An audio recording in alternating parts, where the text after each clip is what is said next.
Our story begins in one of the best hospitals in Jiangzhou, China. The corridors were surprisingly quiet.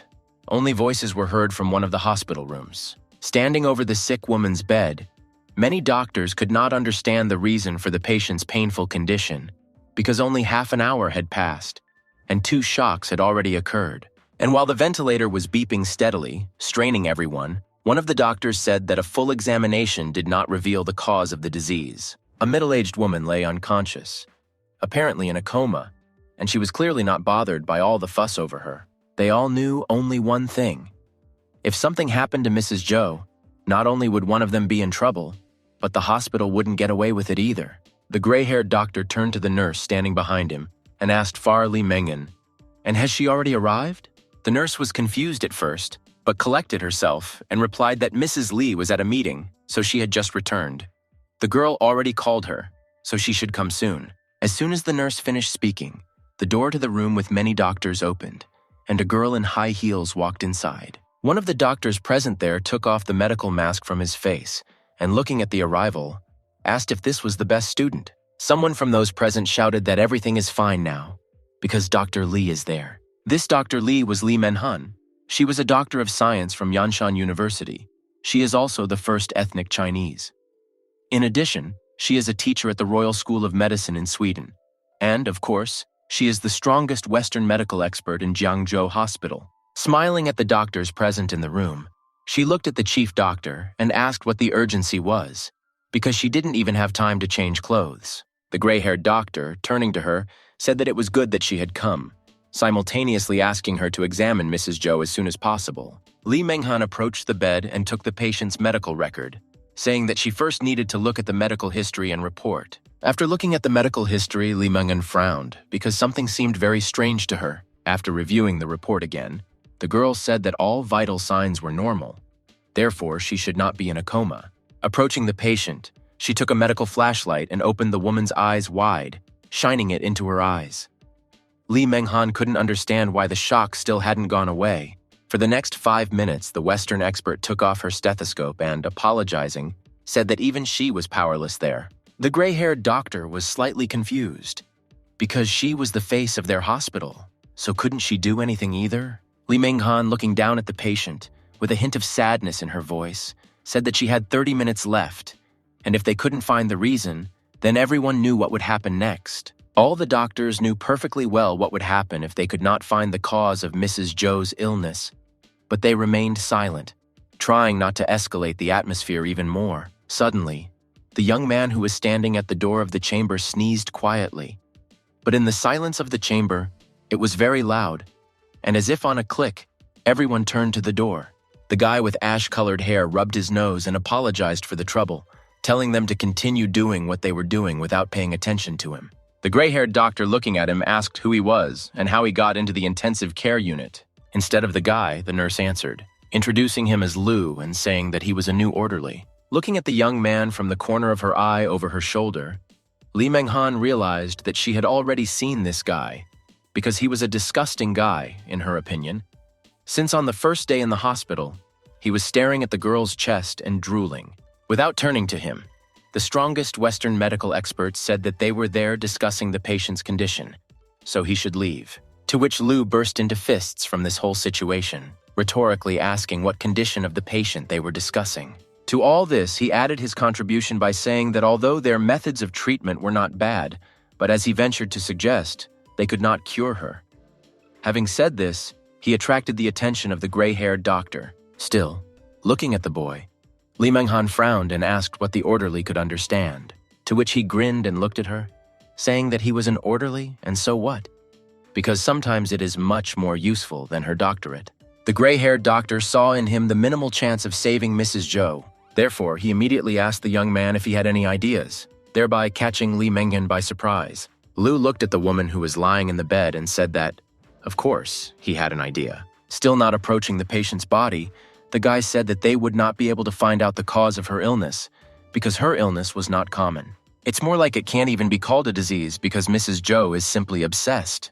The doctors present there were greatly surprised by his answer, because no one thought about this, and apparently did not even intend to. Li Menghan grinned, saying that she thought he would say something sensible, Looking at him out of the corner of her eye over her shoulder, she said that he was nothing more than a simple liar. She asked with feigned disappointment what era this was, and who would have thought that a person with superstitions would come to them.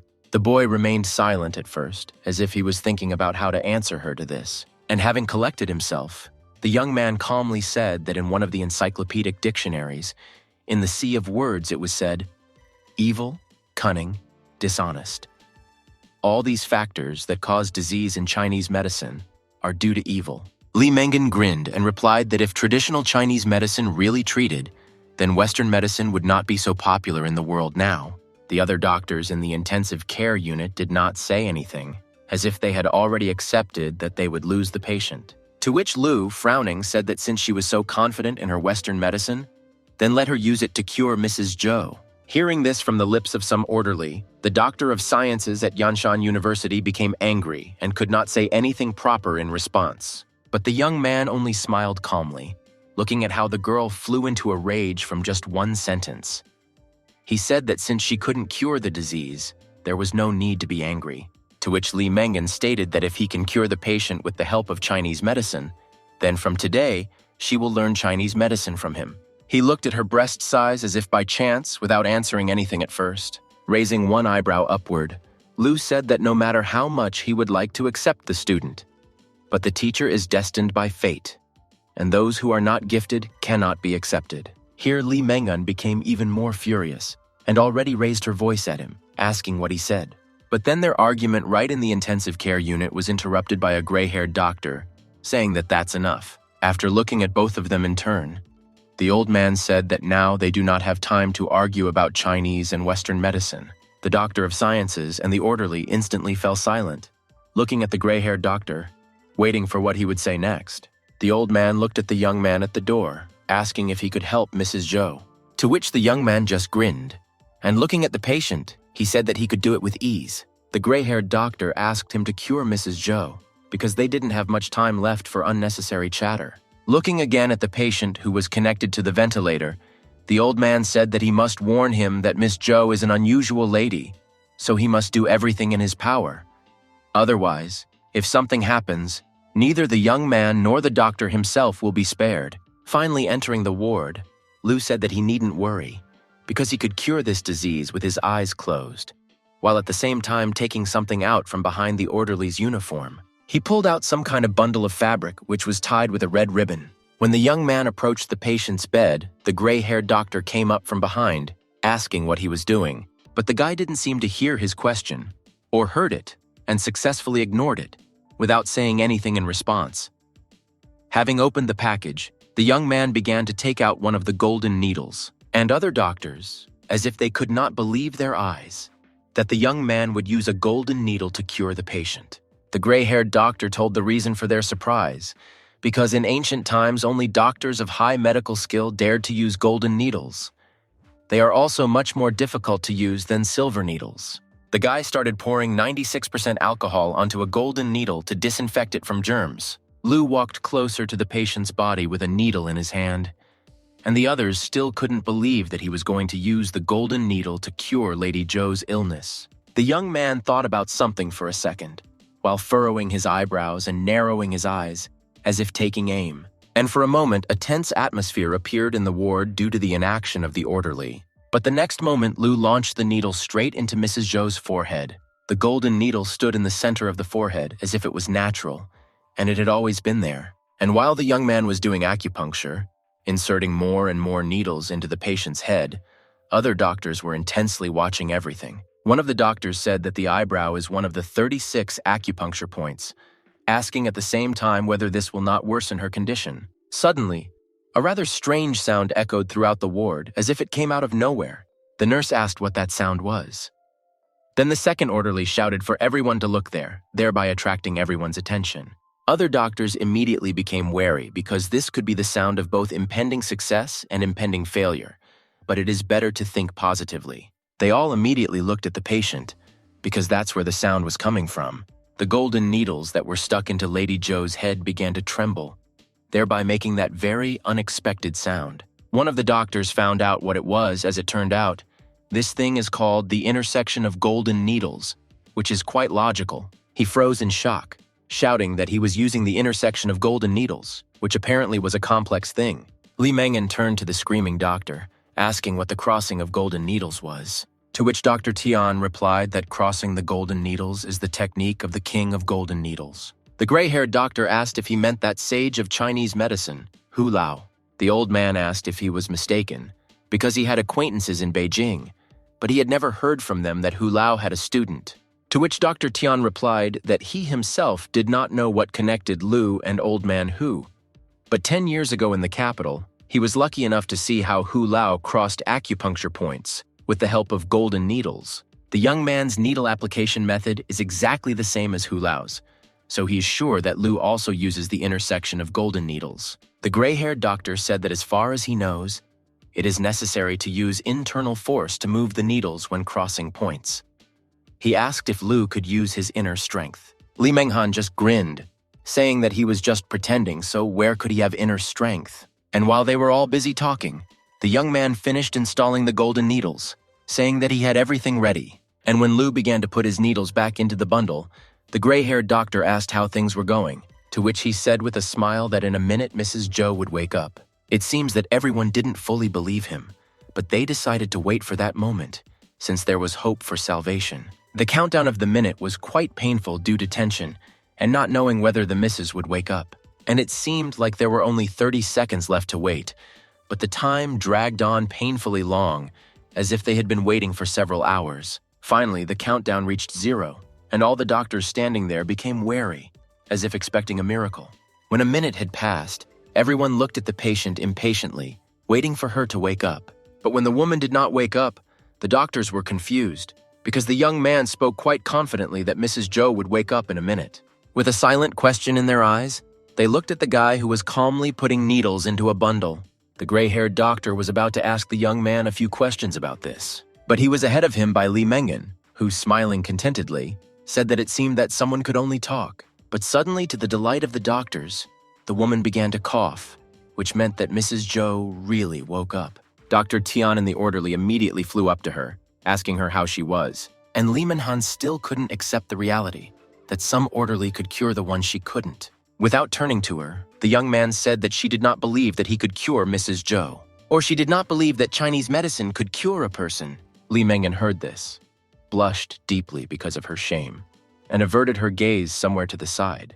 The girl fell silent, only looking gloomily at the boy, not knowing what to say. Lu also looked at the Yanshan University PhD without saying anything. Li Mengyan already wanted to say something, apologize or blame him, but we will never know. After all, the young man told her that she did not have to say anything, adding that she also did not have to worry. He would not allow her to be his student. Approaching her, Lu said that he only wanted to say that Chinese medicine can save people, just like Western medicine. Look at her carefully, and if you look closely, you can see a bit of disappointment there. He walked past her, slamming the door behind him from the intensive care unit.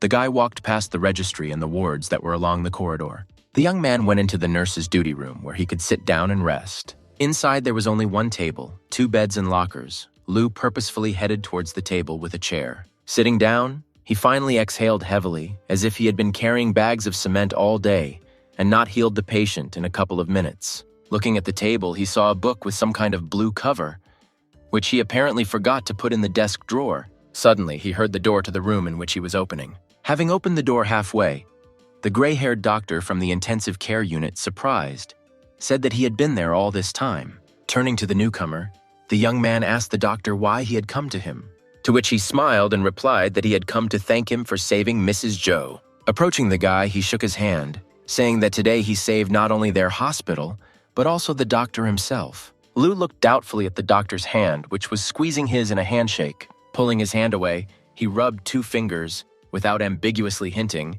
and asked if he really wanted to thank him. The gray-haired doctor replied that, of course, he was the benefactor of their hospital. Having heard this, the guy suggested that how about he thanked him with money. The grandfather fell out of the world a little at such a proposal, pretending that he did not understand what he was talking about. Then Lu asked if there would be a banquet in his honor, for saving not only the hospital but also the doctor himself. Then the old man began to worry, because he was not going to put all this into practice. The grandfather thought to get off with one handshake. The young man, seeing that the old man had not prepared any of this, was quite disappointed. Stretching out his hand to the gray-haired doctor, Lu said that there is no money, no banquet, which means there is an appointment document. The gray-haired doctor stared at him in surprise, as if seeing him for the first time, and asked what the appointment document was. The guy just smiled, saying that he needed a document stating that the doctor appoints him as the chief physician of traditional Chinese medicine. Here, the grandfather completely fell into the astral plane, thinking that this child is about 20 years old. Besides, he does not have a medical license, and he already wants to be the chief doctor. Scratching his head, the gray-haired doctor said that there was no document either. This all just began to irritate the young man. Getting up from the table, he began to push the doctor towards the exit door, saying that since there was nothing, he needed to do this, and now he needed to get out of here. The gray-haired doctor said that he really came to thank him, and he pushed the annoying old man out the door. The young man said not to bother him, because he was busy reading. Standing outside the door, the gray-haired old man grimaced, saying that he just wanted to profit. All this was observed by Manhan, who approached, who did not understand what was happening. The girl asked the director what he was doing there. He, noticing her, was surprised by her appearance. She asked what was wrong because he looked extremely bad, to which he replied that there was nothing wrong, just weakness, simultaneously asking how Mrs. Zhou was doing. Li Mengan replied that Miss Zhou had already recovered. The old man was surprised at the speed of the patient's recovery. A doctor from Yanshan University said that she has just done a physical examination on Miss Zhou, so she is really fine, and she is now being discharged from the hospital. Surprised by such a quick discharge, the director asked why there was a rush and discharge from the hospital, after which Li Mengan observed the following picture, where the director of the hospital ran, saying that he needed to check. The girl herself turned to the door to the duty room of the nurse and orderlies. The girl frowned in confusion when she looked at the sign in front of the door. The young man, thinking that the old man had returned again, turned dissatisfied to the door, asking what he didn't say not to interfere with his reading. But instead of the gray-haired doctor, he saw the beautiful Li Manhan. For some reason, the girl blushed. Leaning against the closed door, she looked to the side. Li Mengan, blushing deeply, refused to look at him. The guy, looking at her, asked why she came to him. Blushing even more, the girl asked where he learned this traditional Chinese medicine. The young man did not answer. He just focused his attention on her. She again asked what kind of relationship he had with Hu Lao, the king of the golden needles, to which he asked what this had to do with her, since this was his own business. Li Mengan pursed her lips into stripes, and even for a second doubted what she wanted to ask. But still, having overcome herself, the girl shouted out whether he could teach her Chinese medicine. Lu immediately grimaced, saying that she was probably crazy to suggest such a thing. From such a sharp answer, the girl recoiled in surprise. Then she either asked or said that he could look. The young man didn't even understand at first what she was talking about. The hospital was still quiet and surprisingly deserted. There were no doctors or patients. And while Li Manhan stood still, Lu walked around her and examined her from each side. Looking at her breasts, he commented that they were very good. Looking at her backside, he thought it stood out, which was pretty cute. Lu told her to sit down and roll up the sleeve of one of her arms to check her pulse. Placing some kind of package under her arm so that it wouldn't hurt, he began to feel her pulse. Lu apparently noticed something, because surprise crossed his face, which was not difficult to notice. Still feeling the pulse in her hand, Lu asked if she had problems with her menstruation. She was surprised by this question. Having looked more closely at the girl, he said that it means she has a gynecological problem. She blushed even more deeply, looked away and asked if he could help, because she had been undergoing treatment for a long time. But there was no improvement. The guy, having thought about something, also blushed deeply, but unlike Li Mengan, he looked straight at the girl. Getting up from the table, Lu said that he, of course, could cure it. A couple of minutes and everything would be fine. Li Manhan was surprised that he could heal her so quickly, asking if he could really cure her in just a couple of minutes. The young man replied that, of course. He asked at the same time if she wanted to know how he would do it. The girl didn't answer, but Lu told her anyway, although it's not known whether it's true. And apparently he told her about something super depraved, because Li Mengan blushed and became like a tomato. Having shouted at him, she raised her palm to slap the guy in the face for such a thing. But he easily stopped her hand when it was already on the way to his face. Approaching her almost closely, Lu said that in general she was pretty, but if she had been more restrained, then perhaps he would have even hit on her. The girl was all flushed, either from such close proximity to her face or from what this orderly said. and shouting that the toad wanted to taste the swan meat, Li Mengan aimed one foot between his legs. Lu noticed this in time, and when she didn't hit, Lu began to mock her, saying that she didn't hit, laughing at the same time.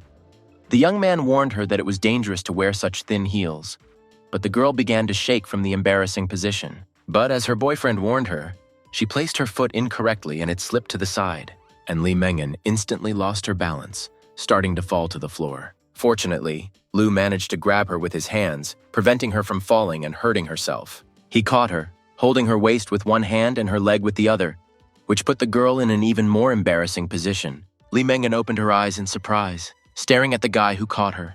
Lu smiled, saying that this is exactly what he was talking about, so it's better to wear them more carefully. To which the girl, having hit him in the side, ran away, leaving him to deal with his injury. Lifting the orderly's uniform a little, he looked at the bruise that was appearing, saying that this tigress is really fierce. At the same time, the weather outside was simply beautiful, which is probably why the hospital was almost empty. In front of the entrance to some building, there was a huge sign on which it was written that there was a public security bureau there. And entering the household registration room, someone greeted him, saying that he had come again. Leaning on the table, Lu asked the attendant to check something for him. Smiling, the young man asked if there was a girl in Jiangzhou named Ye Tianxin. She should be 23 years old, and her birthday was September 9th. The duty officer at the station said that he had already come there so many times this month. Besides, he told him last time that there was no such person in Jiangzhou. To which he, making pleading eyes, looked at the duty officer, saying, "Just check it again, or he will have to return to him in another 2 days again." Sighing heavily, the duty officer began to check this girl again in the database to see if she was in the city. Lu froze in anticipation.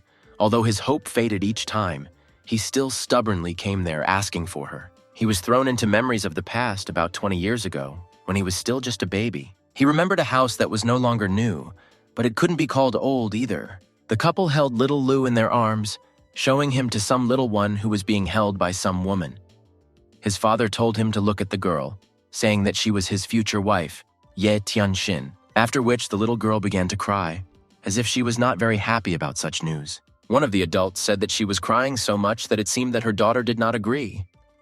This was when Lu Yi was only 1 year old. Still in the memories, he even forgot that he was in the police station. When the duty officer called out to him, Lu focused on reality. The policeman pointed him to the computer screen, which showed that the person had not been found. Lu's gaze went dark when he again heard that she was not in Jiangzhou. Apologizing for the disturbance, he left. The weather was absolutely beautiful, so people were walking outside having fun. Lu Yi was also one of those who decided to walk around the city in such weather. Lu suddenly remembered how the teacher told him that the purpose of his trip to Jiangzhou was to find his fiancée, Ye Tianxin. When he arrived in Jiangzhou, the first thing he did was visit their home, but the old lady who lived next door said that he didn't have to knock because they had moved a long time ago. Therefore, he went to the Public Security Bureau, but it turned out that he could not be found at his place of residence either. Raising his head to the sky, he asked whether Ye Tianxin was really in Jiangzhou. The young man entered the high-rise building, and having gone up to the floor he needed, went into his apartment. And sitting on the bed, in the lotus position, he began to fill with energy. As energy began to flow through his body, he began to rise above the bed. Lu was in complete harmony while he meditated to fill himself with energy. But apparently something got out of control, and the flow of energy was disrupted. When the energy around him disappeared, he vomited blood on the floor. It seemed like it was some kind of side effect. After wiping the blood from his mouth, Lu said that these 10 revolutions of the golden body are really powerful. After all, 3 years have passed, and he still has not entered the second revolution. And he doesn't even know what to do to reach the third revolution required by the teacher. Suddenly, his thoughts were interrupted by a phone call from an unknown number. Putting a napkin to his nose, he answered the phone, asking who was calling. From the phone came the voice of Li Mengan, who said that the director wanted him to come to the hospital immediately, because a woman with a psychological disorder had just been admitted. Here, Lu Yi became indignant, asking why he was there, because he was not even a doctor. But Li Mengan simply said that it doesn't matter. She just conveyed the director's words to him, and then hung up the call. Cursing, he began to get ready for an unscheduled call, and he's not even a doctor. Arriving at the hospital, Lu headed to the psychological triage table. Walking along the road, he was indignant, saying that he shouldn't have used these needles. He's just an orderly, and now everyone is tugging at him for any reason. And aren't there any more doctors in this hospital? Approaching the office he needed, he saw a crowd of doctors in front of him and the director himself. He, noticing him, smiled, saying that he had finally come. Pushing him closer to the office door, the director asked him to look at this patient as soon as possible. Looking at her through the door window, he saw that the girl was simply sitting in her bed. Lu Yi never thought that such a beautiful woman would turn out to be crazy. Opening the doors to the ward, the young man said that the director must be joking about the fact that she was crazy. But then the director warned him to be careful, because the girl had really gone crazy. And while the guy was distracted by the doctors, the girl was heading towards Lu Yi at great speed. Stretching her hand forward, she screamed, blaming him for her death, that it was he who killed her. The other doctors immediately cowered into a ball, telling him to examine her because she was really crazy. And when the guy turned around to look at the woman, her hand was already almost near his face. But he managed to dodge, and the girl missed before she could hit him. Lu smiled, saying that she decided to greet him directly with her face, but his face was too dear to him for that. And when he hit her on the back of the head, she passed out and fell to the floor. But Lu managed to catch her in time. A beautiful view opened before his eyes to examine the girl more closely. Blushing, Lu mentally praised her outfit for today. After all, the dress is really a waste. The director asked what to do now, to which the young man, turning to him, said that first it would be better to hospitalize her and observe her. The girl was placed in one of the hospital wards to make her more comfortable. The other doctors who were there were still standing outside the door, still afraid of the girl, even when she was passed out. It looks like she was moved to a VIP room, which looked like an ordinary apartment. Scratching his head, the old stump said that he was leaving it with Lu, since he had an appointment and he needed to go. Others also shrugged it off, saying that they still needed to write a report, that there were other patients. The third even said that his dog was not fed. Seeing that he was left alone to look after this girl, Lu grimaced his face. Looking again at the unconscious girl, he asked out loud what kind of headache had fallen on him. A blonde came into their room and asked how Xiao Zun was. The young man, hearing this address, arched his eyebrow. He didn't seem to understand at first who she was looking for or who she was asking about. She, embarrassed, asked for forgiveness, saying that she forgot to introduce herself. But her name is Zhang Xiaolei. She is an administrative assistant at the Paradise Clothing Company. And pointing to the girl who was lying unconscious, she said that this patient is Xiao Zun, the head of the board of directors. Zhang Xiaolei asked how Mrs. Xiao was. Lu replied that it was still difficult for him to say, simultaneously asking her to tell her exactly how she went crazy. The blonde replied that she did not know the details. But for the last 2 days, Mrs. Xiao had been in a bad mood. And in the morning during the next meeting, she even lost her temper. Suddenly, Zhang Xiaolei noticed that her phone vibrated, and after apologizing, she said that she was receiving a call. Lu Yi still couldn't understand, because if a person is physically or psychologically stimulated, then it's normal to go crazy. But this Xiao Zun seems to just be in a bad mood. This is all quite strange, because how could she go crazy without any reason? Then Zhang Xiaolei returned, saying that there were urgent matters in the company that she needed to solve, so she entrusted Mrs. Xiao to him. After the blonde left, Lu thought he could check her pulse while she was still unconscious. Putting 2 fingers on her hand, he began to read her pulse. Staring at the patient's chest, the guy said that the pulse was normal, and there was nothing wrong with the body, and this was very strange. Standing up to his full height, he ruffled his head of hair, saying that it didn't matter. He would talk to her when she woke up. When he left the room, the girl still did not move and lay unconscious. Her face was even more beautiful up close, and when she was sleeping, she looked many times better than when she was awake. Dusk crept up imperceptibly, and the city began to be illuminated by the light of the lamps. And drivers of cars and other vehicles began to turn on their headlights to avoid accidents. The guy was in the nurse's duty room, where, in fact, he should be. The young man dozed off without a second thought, forgetting about the patient, and probably forgetting that he had to look after her. Opening his eyes, he raised his head and looked at the wall clock, which showed that it was already quite late. After stretching after a good sleep, he went to check on this crazy woman. From the outside, it was clear that in the hospital only some of the wards had the lights on. Strange, but none of the nurses were at the post. It seemed they had gone to see the patients. Walking past the reception desk, Lu looked at the empty seats, not understanding where the nurses had gone. He stopped in front of the desired chamber, and opening the door inside, he realized that complete darkness reigned there. Opening the door completely, he entered and began to look for the switch to turn on the light in the room. As if not noticing anything, he headed towards the switch while someone stood behind the open door. This man, seeing an excellent opportunity for an attack, went on the attack, extending his hand to the young man who entered. Fortunately, the guy sensed someone else's presence in the room in time and turned to the attacker. The attacker's hand almost reached the back of Lu's head, but he still noticed him in time. And turning sharply on one leg, he swung the other at the stranger, catching him by surprise with this movement. The kick almost reached the attacker, but he managed to jump away from the guy back to the door in time. Seeing that he dodged, Lu Yi became wary and frowned at the stranger. Closing the door with a quiet bang, the attacker said that he did not expect that this woman would have a master nearby. But on the contrary, this interested him. Frowning even more, Lu asked him who he was. To which he asked in response, "Why ask what is already clear? Because he will die anyway." Having said this, the man walked towards the guy at great speed, but then he again dodged his hand, jumping into the air, while leaning on the attacker's back with his hands. This irritated the attacker and he moved, threw the guy off, and while he was falling, swung his elbow at the guy's head. Noticing his attack, the young man, without hesitating for a second, rearranged himself in the air, preparing to repel the attack. Therefore, he put his fist against the stranger's elbow. During the collision, a strange crunch was heard. This collision threw both of them in different directions. While the stranger was thrown to the side, the guy landed on the ground. The man could not recover so quickly after being slammed into the wall like that. Lu Yi frowned and asked if this was all he could do to kill him. At the same time, thinking about the situation, this guy uses unusual movements, and it looks like a special forces hand-to-hand combat technique.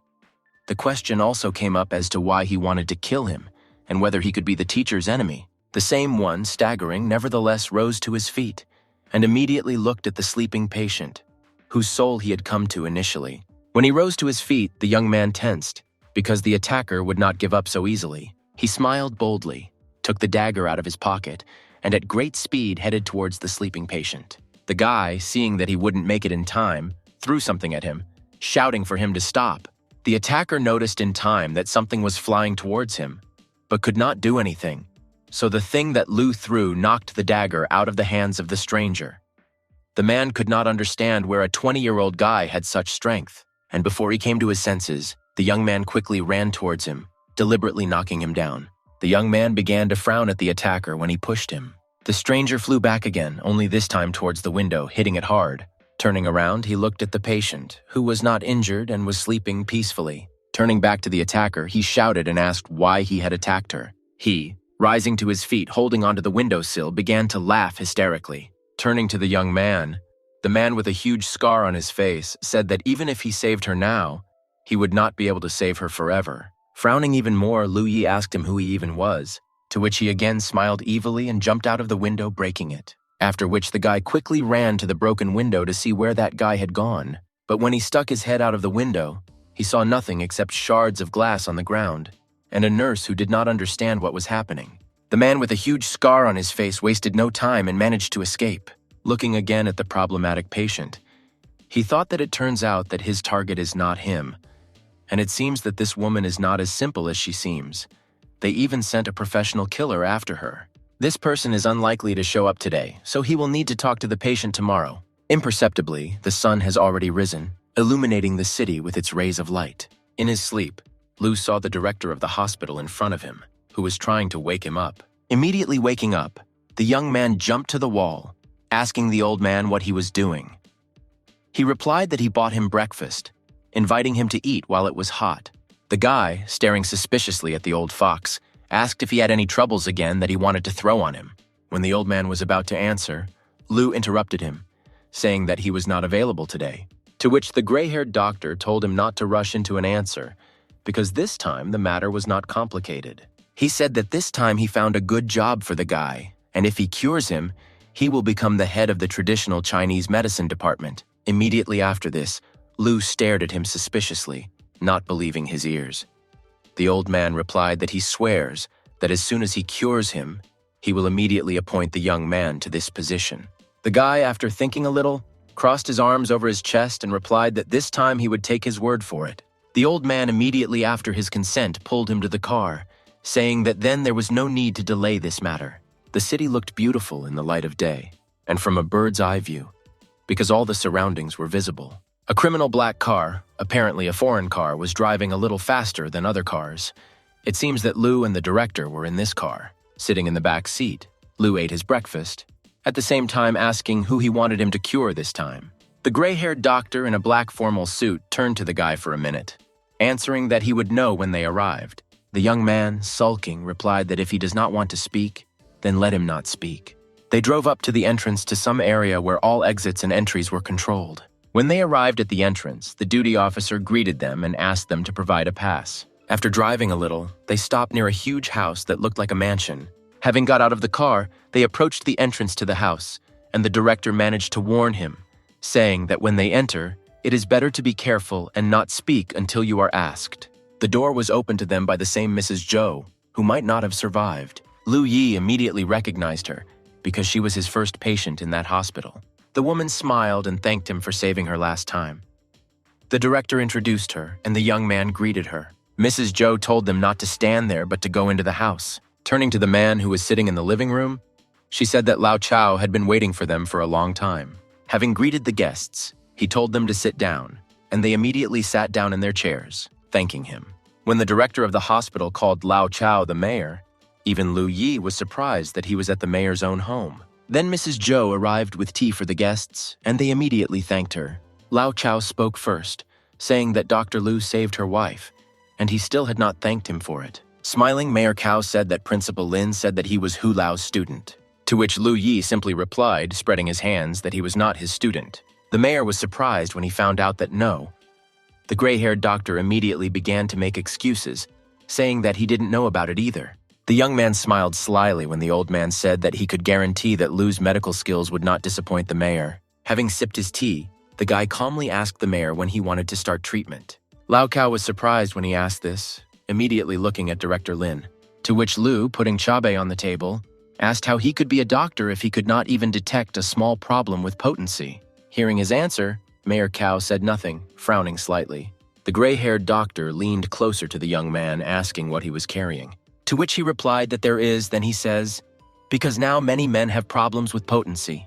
And while Mayor Cao was silent as a fish, Director Lin blushed like a boy before his wedding night. A tense atmosphere descended on the living room, but Lu didn't care.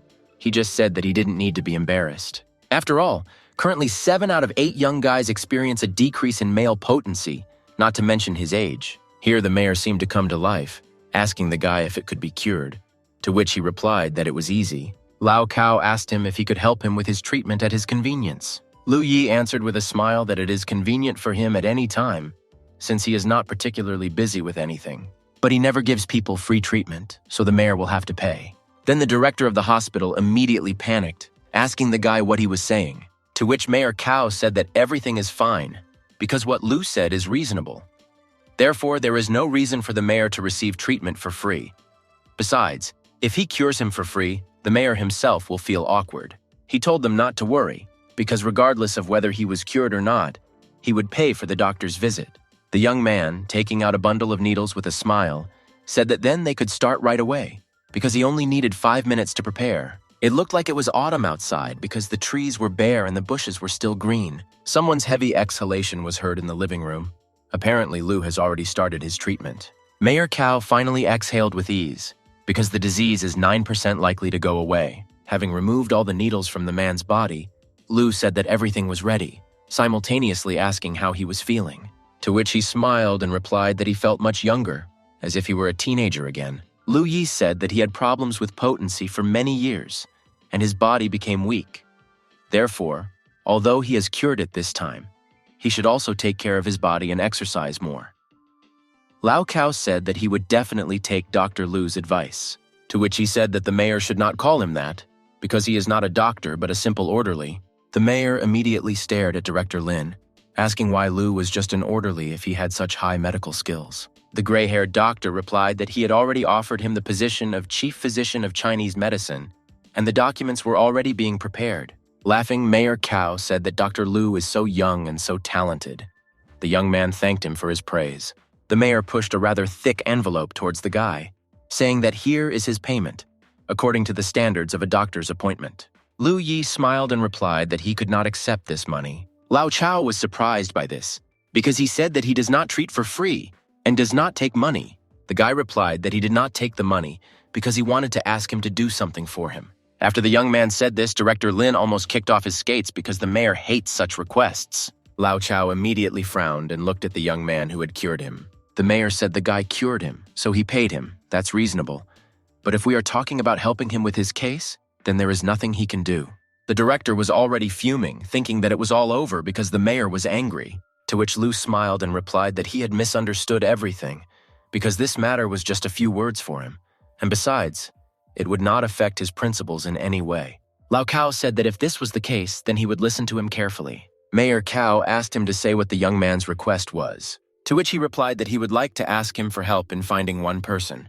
Looking at Dr. Lu, Mayor Cao said that if he was looking for someone, he had better go to the police. Then Lu Yi said that this man's name was Ye Tianxin, and this name said something to the mayor. The guy said that he contacted the police several times, but never found her, so he asks him about it. Looking at the guy, Lao Cao asked what his relationship is with this Ye Tianxin, whom he is looking for, to which he simply replied with a smile that she was his bride. Hearing his answer, the mayor narrowed his eyes, as if thinking about something.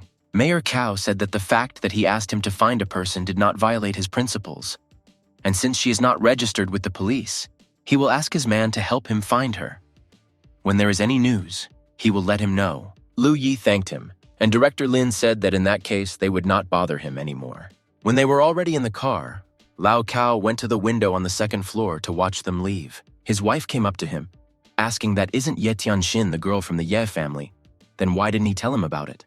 To which Lao Cao replied that the Ye family is now uneasy, so it will be better for Lu, and when the time comes, he will tell him. Suddenly realizing something, Madame Zhou asked if this was the Qin family. The mayor immediately confirmed this. While driving in the car, Director Lin said that can Lu think about his feelings when he speaks? Because of his age, he cannot bear such worries. Approaching from behind, Lu said that the same one did not think about his feelings when they said that he was a disciple of Hu Lao. To which the director replied that it was not his fault, it was Tian's fault. After all, he saw the guy using the intersection of golden needles and claimed that he was a disciple of Hu Lao. The old man asked him what kind of relationship he had with Hu Lao and how he could use his skills. The young man immediately asked what this had to do with the old man. He, frowning, said that he would not die if he was more accommodating. Their car slowly but surely approached the hospital where Lu Yi was supposed to return. Having already changed clothes, the young man walked along the corridor, heading towards his patient.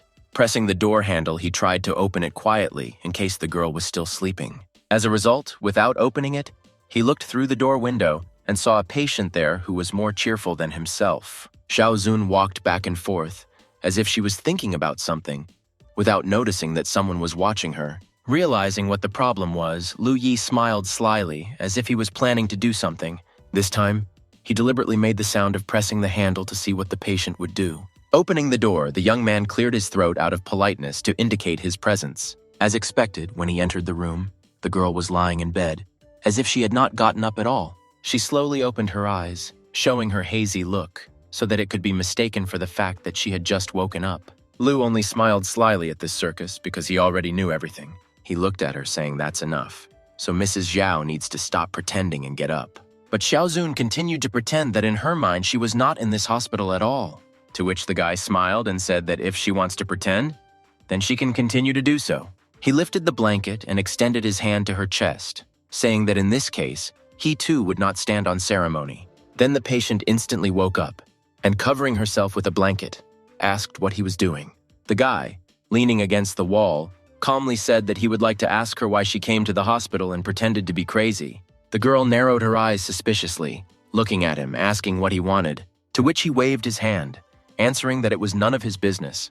So the next time the killer came to kill her, he would simply stand aside and watch. Having heard the part about the killer, the girl perked up, as if she did not believe his words. Lu replied that if he had not come on time last night, she would have been killed by that Scarface. Hearing something familiar, the girl began to show on her face, asking if it was a slanting scar.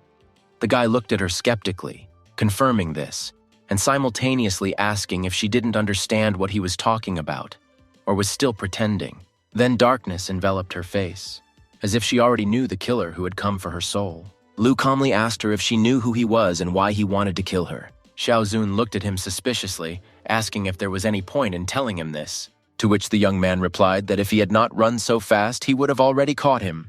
With his nose in the air, Lu said that only he could ensure her safety in this hospital. Here the girl turned on the seducer mode, asking him that if she tells him, he will protect her. The guy even began to drool from such a beautiful view and her pleading look. Turning away and wiping his drool, he reminded her that she still had not told him who the Scarface was. Also turning away, Xiao Zun replied that he was her ex-husband.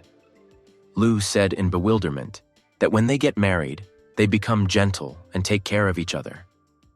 After all, even if they divorced, there is no need to take things to such an extent as to kill. Xiao Zun said that his name is Gao Lingfeng.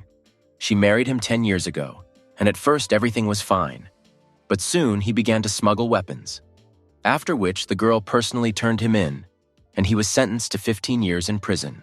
Lu immediately fell into calculations after this, saying that they got married 10 years ago, he was sentenced to 15 years, so shouldn't he be in prison now? Xiao Zun replied that he escaped from prison, and the day before yesterday he called her and threatened to kill her if she did not pay him 50 million. The guy said that then she should go to the police. Why is she pretending to be crazy and running to the hospital? To which she replied that her ex-husband said that if she called the police, she would be finished. So she thought that the hospital would be safer and came there. Hearing this, the young man slapped himself in the face from the hopelessness of this situation. Xiao Zun suddenly took him by the sleeves, thanking him for saving him, simultaneously asking if she could somehow thank him. Lu immediately looked at her suspiciously, but soon smiled slyly. The girl asked him to tell him how she could thank him, and she would give him whatever he wanted. He looked at her more carefully after such a tempting offer. Xiao Zun suddenly pressed herself close to him, saying that even if he needed her, she would give it to him, but he would hardly dare to do that. His eyes popped out of their sockets after the girl pressed herself against him, directly hinting at intimacy. Pushing her away, Lu said that she was thinking too much about it, and besides, he was not some frivolous guy. I thought to myself that this woman even ratted out her husband, so he should be more careful. She sat back on the hospital bed and replied that he had chickened out and lost his chance. Xiao Zun said that this time they would get straight to the point, saying that according to what he said, his skills should be quite good. He replied that he was not complaining, to which the girl said that in this case, she would like to ask him for a favor. She invited him to be her personal doctor, who could protect her without obstacles. The young man said that everything must not be so simple, since she wants him to be her personal doctor. Xiao Zun agreed with him, saying that simply, in addition to being a doctor, he should be on call to protect her in case of danger. Lu, grinning, replied that, of course, a personal doctor is a bodyguard who protects from bullets. This is also a type of rescue work, to which Xiao Zun said that she would pay him 100,000 a month. After hearing this, Lu immediately changed his shoes, saying that he would be a good bodyguard. The guy said that he still had things to do, and she also needed to pack her things and leave the hospital. The girl wished him all the best. After the guy went out into the corridor, Xiao Zun smiled contentedly at the work done. As soon as Lu closed the door behind him, red nurses immediately began to approach him. One of them said that she heard that even Dr. Li could not cure Mrs. Zhou, but he cured her once or twice. Chinese medicine is really amazing. To which the guy replied that Chinese medicine had been spreading for several hundred years before Western medicine entered China. The treatment of any disease cannot be done without Chinese medicine, of course. It is amazing. The second nurse said he looked so beautiful today. Lu leaned towards her and replied that she also looked great, at the same time asking if she was free after work. The girl, blushing to her hair, turned away and said that he was so obnoxious, but apparently this was a compliment for him. Suddenly, someone loudly asked what they were all doing there. It was working time. They didn't want to be fired. The guy turned to see who the annoying guy was there. It turned out to be Dr. Li. The nurses all immediately ran away when they saw who came. The young man said that why is she so angry? Because a woman should smile more. To which the girl replied that it was none of his business whether she smiled or not. And turning around, he headed towards the door, saying that she needed to talk to him.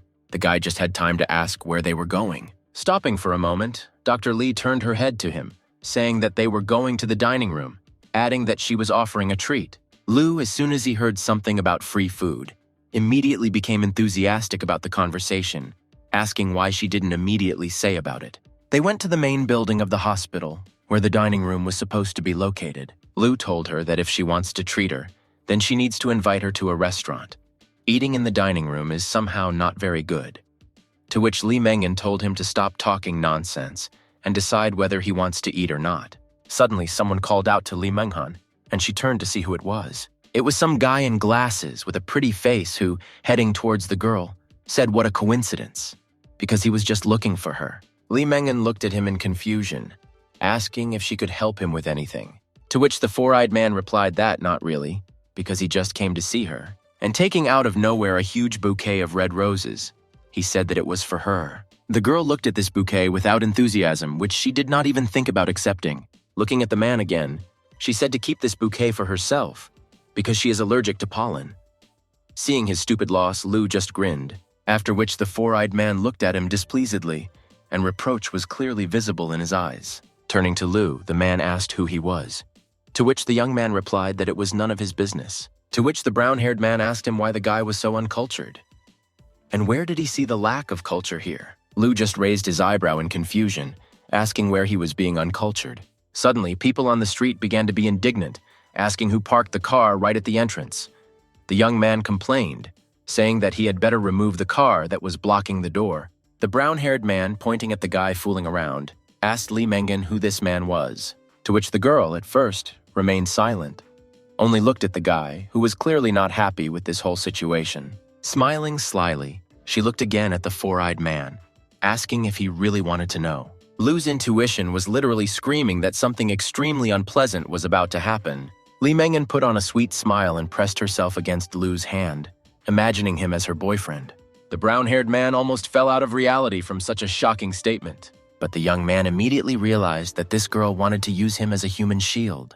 Li Mengyan whispered to him that if he did not help her, she would make sure that he could not stay in this hospital. Lu put on a smile and, looking at her, mentally asked if she was threatening him, to which she also replied that it was natural.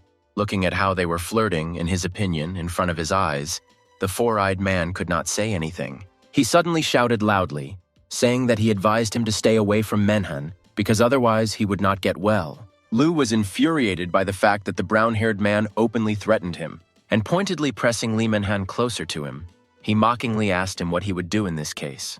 To which the four-eyed man, clenching his teeth to the point of gnashing, said that he was just an orderly, so one word from him, and he would fly out of this hospital. Hearing this obvious threat addressed to him, the guy only frowned and stared at the brown-haired man. The man, raising his voice again, said that whether he believed it or not, he would not allow him to stay in this hospital. To which the guy replied irritably that whether he believed it or not, he would make sure that he would stay in this hospital for a long time. The brown-haired man did not understand what he meant, so he looked warily at his rival in love, to which Lu hit the annoying man right in the face, saying that this is what he means. Li Menghan stared at this in surprise because she did not expect such a development of events. The brown-haired man, falling to the floor, said that he knows who he is, so how dare he beat him? And feeling that something was flowing from his sore nose, he touched it with his fingers. After looking at what was imprinted on his fingers, he panicked when he saw that it was his own blood. Cursing, the young man looked at the brown-haired man, who fainted from a few drops of blood from his nose. Li Mengyan said that he should not have done this, to which the guy asked why. Lu said that it's okay because not everyone can kick him out of the hospital, because he will soon become the head. The girl, approaching him, said that he was not an ordinary person because his name was Ma Wenkai. The guy at first didn't understand what this name was for until Li Manhan said that his father was Ma Daji. His whole life instantly flashed before his eyes because if this is the same executive vice president Madaji, then he is finished. That's what it was. And that's why this guy behaved so brazenly in front of Li. And now that he hit his son, he definitely won't sit idly by. Realizing that he was finished, he began to flee the scene, telling Li Mengyan that they would eat another time, since he needed to hide. To which the girl silently looked at him as if he were crazy. There is half a day left until the end of the shift, so now he will not let his guard down. Even in the dining room, he began to turn around just in case, because no one knows what will happen to him. Just walking down the street, he warily examined passers-by, suspecting everyone. He developed such paranoia that he looked suspiciously even at a street dog. With such anxiety, you can't even sleep normally. Nothing happened that day, and as was written in the laws of the world, the next day came. The young man was sitting on the bed in the lotus position and looked suspiciously at the door, as if expecting someone to break into him. With his arms crossed, Lu said that it was strange, but it was unlikely that this guy didn't go and complain to his father. Suddenly, his mobile phone rang, which distracted him from his worries and paranoia for a while. Picking up the phone, he asked who it was. A female voice answered him, saying it was her. From Lu's voice, he realized that it was Xiao Zun, so he asked what she had to do with him, to which she said in response that there is something big. This alarmed the young man. Lu jumped out of bed, asking her if Gao had returned, saying that he would come right away, but they just laughed loudly into the phone, and the guy stopped in bewilderment. Xiao Zun said that he was so funny, adding that she was fine, so he didn't have to worry. Putting the phone on the table, the girl sitting in a chair said that she just missed him, to which Lu grimaced, because he thought that her ex-husband had returned, and she was in danger since she called him. He said that if she has nothing to do with him, then he hangs up. Xiao Zun said that the place where he will live is already ready, and she wanted to ask when he plans to move there. The young man answered sharply that tomorrow. The girl replied that she would ask her assistant to pick him up tomorrow. Having said everything she wanted, she clicked to turn off the call. Turning to the assistant, who was nearby, Xiao Zun asked her if she had found out anything about Lu. The blonde, handing her a folder with information, said that this is all the information they found. Having opened it, Xiao Zun frowned in confusion, not understanding why there was so little information. Putting the folder on the table with a quiet bang, she asked Xiao Lei what was wrong, because there was nothing there except name, gender, height, and weight. To which the girl guiltily replied that she connected many connections, but could not find out who Lu Yi was, only that half a month ago he came to Zhangzhou and began working in the hospital. Xiao Zun leaned on the back of her chair with a heavy sigh, saying nothing. Xiao Lei asked her if she was sure that she wanted an unknown person to protect her. After all, as far as she knows, Lu Yi does not have any special skills other than minor medical skills, to which Xiao Zun looked at her and asked if she dared to challenge her decision. The blonde, worried, tried to refute this, but the boss told her to leave. Xiao Lei tried to convince her that it was dangerous to place an unknown person near her for protection, but Xiao Zun had no intention of changing her mind, so she told her to leave. Not daring to contradict the boss anymore, she agreed with her order. Leaving the office, the blonde quietly closed the door behind her, trying not to disturb Mrs. Xiao anymore. Remembering that doctor's face, Xiao Lei immediately frowned, because she didn't trust him at all. Lu himself, as usual, went to work because paranoia is not a reason to miss it. Riding on the escalator, he looked around and thought that it was strange that no one was paying attention to him. This guy probably didn't tell his old man, which is just as well. Suddenly, he noticed that the doctors were transporting a wounded man on a stretcher, who was under an IV. Approaching the crowd, he asked the nurse what happened there that such a crowd had gathered. The girl turned and said that a wounded old man had been brought there. The rebar pierced this old man right through his neck. He's probably in a lot of pain right now. More than a meter of reinforcement went through the old man's neck, so it must not have touched any vital organs. But if it were pulled out, it could lead to secondary damage with severe bleeding. A man on his knees begged the doctor to help his grandfather because he was dying. Lu shouted loudly to stir them up that they first needed to take him to the operating room. Bypassing the crowd, the doctors took him straight to the operating room, waiting for the leading doctor to arrive. The man wanted to attend the operation, but one of the doctors did not let him in, saying that he could not go there. Several doctors were already running to the operating room. They were in a hurry, because a person's life was hanging by a thread.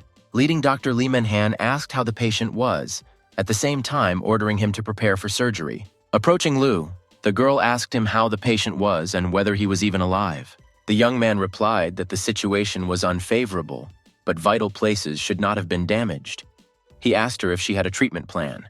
Frowning, Li Mangan put on a medical mask, answering that no, but she would definitely do her best. The guy just smiled at this because she was serious as it should be. Lu silently watched her enter the operating room. The worst thing has begun, this time of waiting, when you don't know what the outcome of the operation will be. The young man sat down next to the relative of the wounded man, asking him to tell him what happened. He, barely holding back his tears, replied that he worked at a construction site next door, and his grandfather came to bring him food. He was working above, so he told him to return to the hostel and wait for him there. His grandfather was worried about him, so he was standing right below. And at that moment, a piece of reinforcement fell from above, and he was unable to dodge it due to poor eyesight. and when he reacted, the reinforcement had already passed through his neck. It is clear that the grandson is very reproachful of himself for what happened. Lu, seeing this, patted him on the back as a sign of encouragement, telling him not to worry so much, because Dr. Li is our best doctor, so he is confident that everything will be fine. Then the director of the hospital himself arrived, asking the guy how things were going. The young man replied that Dr. Li was still in the operating room. Then he heard someone else's voice, who said that it was he, Lu Yi, and that he was really young and promising. This was the last person Lu expected to see Madaji. The young man slapped his face with his palm, thinking that he had not hidden from this pig after all. Having risen to his feet, the guy, scratching his voice, said that he was glad to meet you, to which he arrogantly said that Lu still knew him, but he thought that he didn't care about anyone. The director noticed that the tone was not good, but it is not known when this guy managed to offend Madaji, to which Lu said that Vice President Ma must be joking because his name is like thunder in his ears. They say he often breaks pots with the director at meetings. They also say that he will soon become a director, and such behavior is oh so inappropriate. Madaji replied that he had only been here recently, but was already engaged in incitement, and repeating his son's phrase, he said that whether he believed it or not, sooner or later, he would throw him out of here. The director told them to stop this because what problems could the vice president and the orderly have? Turning to the guy, he said that he should also talk less, to which Lu only stuck out his tongue, ignoring his warning. Frowning, Madaji looked at Lu, thinking that the time would come when he would see everything. Finally, the sign above the operating room showed that the operation was completed, after which the board went out, indicating that someone was about to come out. Li Manhan came out to them, and everyone was immediately wary, because the results could be both good and bad. Lu Yi also looked at Dr. Li, waiting for her to say, but the girl only shook her head, which meant that the operation was unsuccessful. Those present could not believe it, but this is the cruel reality. The victim's grandson began to sob again, but Lu couldn't believe that even Dr. Li couldn't cope. The man immediately threw himself at the feet of Li Manhan, starting to beg her to save his grandfather, because he was the only one left.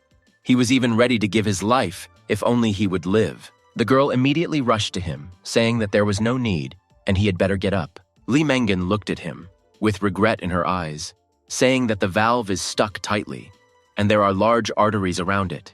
The slightest mistake and the patient is in mortal danger. The risk of direct surgery is too great, so he must be prepared for it. Lu silently watched as the man tearfully begged Dr. Li to save his only relative. Therefore, the young man, looking at the director, asked him to let him try. The director replied that this is a very unusual situation, and although he knows that he is very well versed in medicine, it is difficult even for Manhan, so they are powerless here. The victim's grandson, seeing hope, began to beg the director to let this doctor try, because his grandfather was still alive, which means there was hope. The man said that if they could really save his grandfather's life, then he would work hard to repay him, to which Madaji grinned and said that Dr. Li said that it was risky. So what was the point of a simple orderly trying? Surely he doesn't think that if he knows a little about Chinese medicine, then he is Hua Tuo. Lu objected to him, saying that he was using golden needles to seal his acupuncture points, so that when the fittings were pulled out, there would be no heavy bleeding, which would give the old man a chance of survival. Madaji said that this is nonsense, because successfully performing an operation of this level using some kind of acupuncture is simply ridiculous. Frowning, the guy looked at the vice president, asking what was possible then. He had a better option, to which he replied that he did not, but he would not allow an ordinary orderly to do this. After all, if something goes wrong, he will take responsibility. Hearing this, the young man frowned even more, but thank God remained silent. Without allowing tension to appear in the atmosphere, the director allowed him to do this, telling him to try. This caused them different emotions. Lu was glad that it was resolved, but Madaji was extremely dissatisfied. Madaji immediately shouted that this guy doesn't have the qualifications to practice medicine, so he can't let him treat if he says he can. And besides, they cannot cure him yet. But if the patient dies at his hands, then their relationship will end. To which Lu replied that his teacher had told him since childhood that medical ethics is paramount, and as long as there is hope, one should not abandon the patient. Is it possible to be afraid to take responsibility and not save him? The young man said that if something goes wrong, he is ready to take responsibility. Madaji just grinned, saying that it was easy for him to speak, because a small orderly like him couldn't afford to take responsibility. To which Dr. Lin replied that what he cannot afford, he can. After the director said this, everyone immediately looked at the boss with great surprise. Looking gloomily at the vice president, the old man said that if Lu could not cope, then he would take responsibility, and the old fox seemed to be waiting for just this. And because he smiled disgustingly, everything became clear. Madaji said that since the director insists so much, he has nothing more to say. Stretching the phone in front of him, Madaji said that he had recorded their entire conversation, so the director could only not regret it and stop dragging them into trouble. What he did was quite disgusting. Even Li Mengan noticed that it was disgusting. Frowning, the director approached Lu, telling him to get started. Also frowning, the young man said that he can be confident because he will do everything in his power. After which no one stopped him, and the guy with slight anxiety headed towards the operating room. The others also watched intently as he entered the operating room. The old man with the reinforcement in his neck looked pretty bad, and it seemed that he could no longer be saved. But Lu took it on, so there shouldn't be any special problems. The guy looked intensely at the patient whom he was supposed to save from the clutches of death. When the door to the operating room closed, the display above indicated that an operation was in progress. Those remaining outside the operating room door tensely waited for the operation to be completed and Lu to come out. Li Mengan even looked at her wristwatch to see how much time had passed. Raising her head, the girl asked why Lu still hadn't come out, because 2 hours had already passed.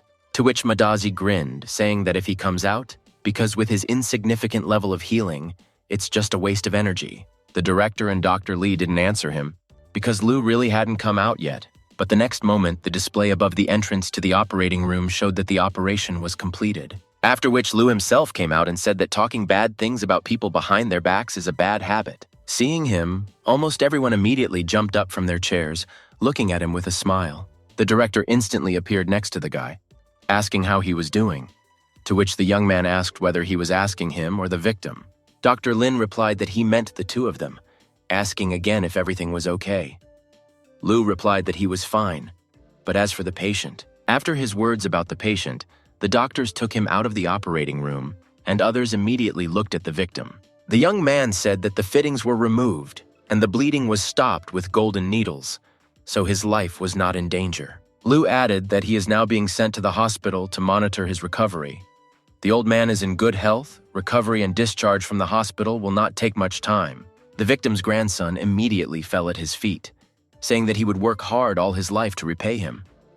The guy replied that he shouldn't, because this is his job, and this is what he is obliged to do, so the man better hurry up and take care of his grandfather. Once again, thanking the doctor, the man ran after the doctors with his relative, after which the young man allowed himself to smile tiredly, because it was a rather complicated operation. Suddenly, remembering the vice president, he saw that he was trying to quietly leave.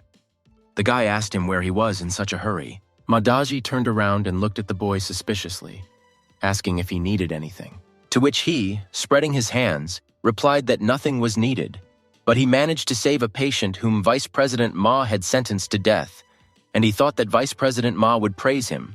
Looking away, Madaji realized that the guy was trying to embarrass him. Turning to Lu, he said that this goes without saying, so he was just about to go and tell the other specialists that he had performed a miracle. Madaji said that he got a little excited earlier, so please don't take it to heart. To which Lu looked at the vice president and said that it would be a little difficult not to take this to heart.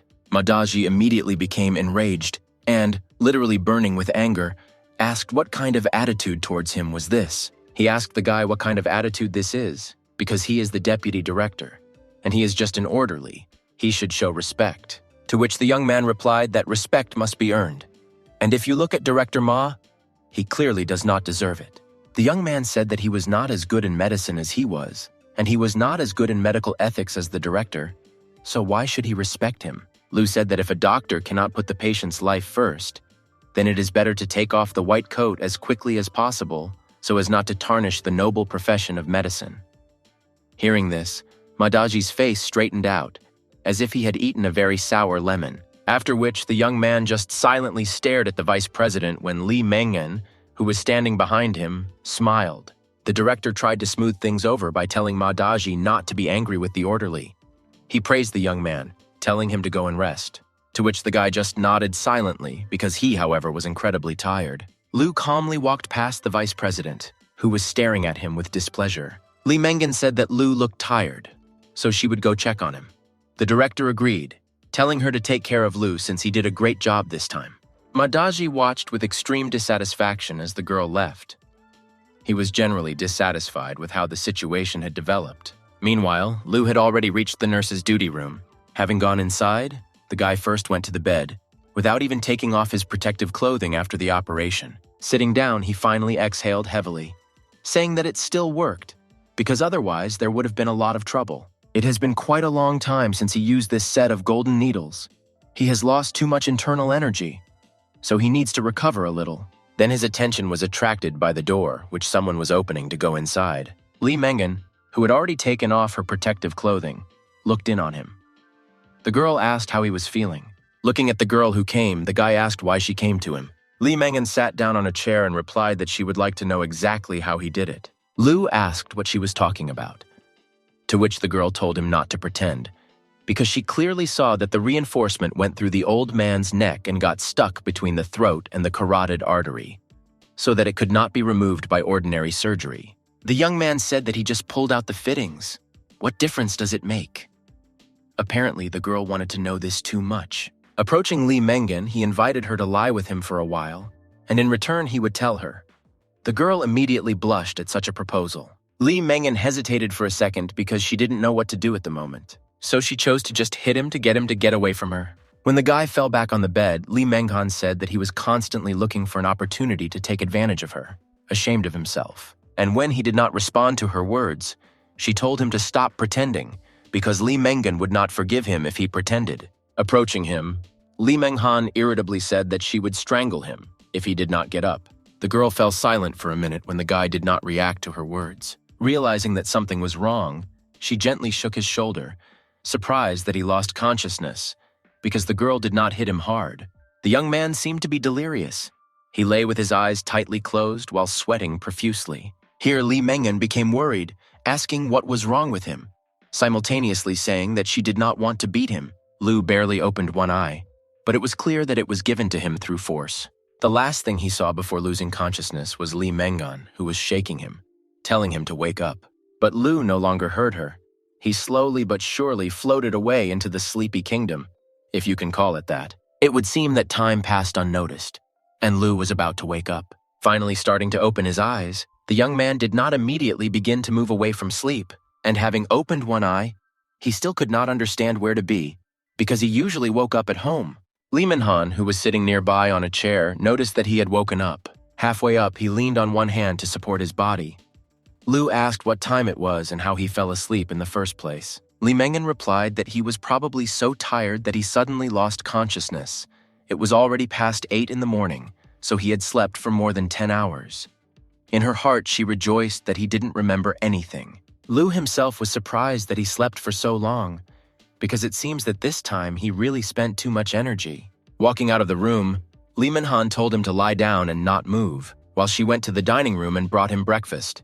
Closing the door with a loud bang, she left the incomprehensible Lu alone in the room. The young man himself still could not understand why this woman had become so kind. Sitting in the lotus position, Lu said that first you need to restore your internal energy. This time all the internal energy has been spent. It will not be so easy to restore it, definitely.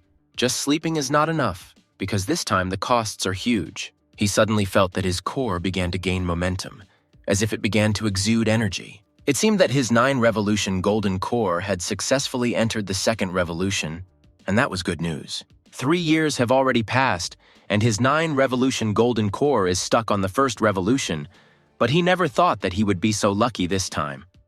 Apparently, you need to exhaust all your internal energy in order to improve. The next time he meets Gao Lingfeng, he will definitely not let him escape. By the time Lu woke up, the street was beautiful, which was pleasing to the eye. When he finished checking his internal energy, Li Mengan came to him with breakfast. Seeing that he was in a sitting position, the girl asked if she hadn't told him to lie down. After all, he has not yet recovered, and a sitting position will not benefit him. Smiling, Lu said that he was already completely fine, so there was no need to worry so much. To which the girl told him not to talk all sorts of heresy and go back to bed. Looking at her, the young man smiled with his eyes but said nothing. Having taken a lying position, Lu said that he was lying down, so there is no need to shout so much. The guy said with a smile that he listened to his beloved girl in this matter. Li Mengan, blushing deeply, turned to him and asked what kind of nonsense he was talking about and who was his favorite girl, to which he grinned slyly and replied that who, in her opinion, said that she was his girlfriend in front of many people. Looking away, she said that this was a forced step and it does not count. Pointing at her, Lu said that she used him as a shield, so maybe one day Ma Wenkai will take revenge on him, and if one day he loses an arm or a leg, then she will have to take care of him for the rest of his life. Li Mengan crossed her arms and replied that she is not his wife, so she cannot take care of him forever. To which he, whistling some melody, said that in fact he has a wife, so she may not even dream about it. The girl threw something at him, called him a shameless man, and successfully retreated from the room.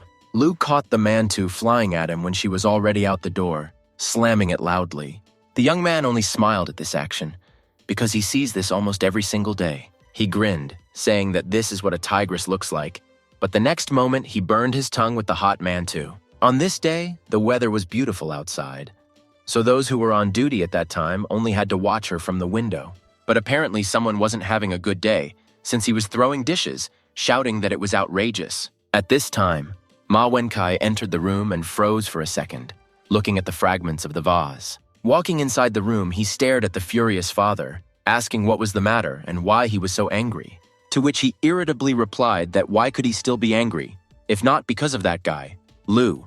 With his arms crossed, Madaji said that this guy thinks that if he knows a little about Chinese medicine, he can treat him without respect. Ma Wenkai tensed, asking if they were talking about the same person. His father replied that this guy even embarrassed him in front of Lin Chengchu and Li Mangan, and that old brat Lin Chengchu just let him go. Ma Wenkai was shocked that Lu not only hit him, but even dared to humiliate his father.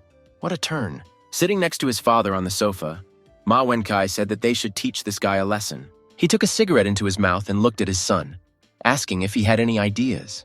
To which Ma Wenkai replied that he knew several guys who could teach Lu Yi a lesson. Madaji was at first doubtful, saying that now was the decisive moment, and if they failed, it would be the end.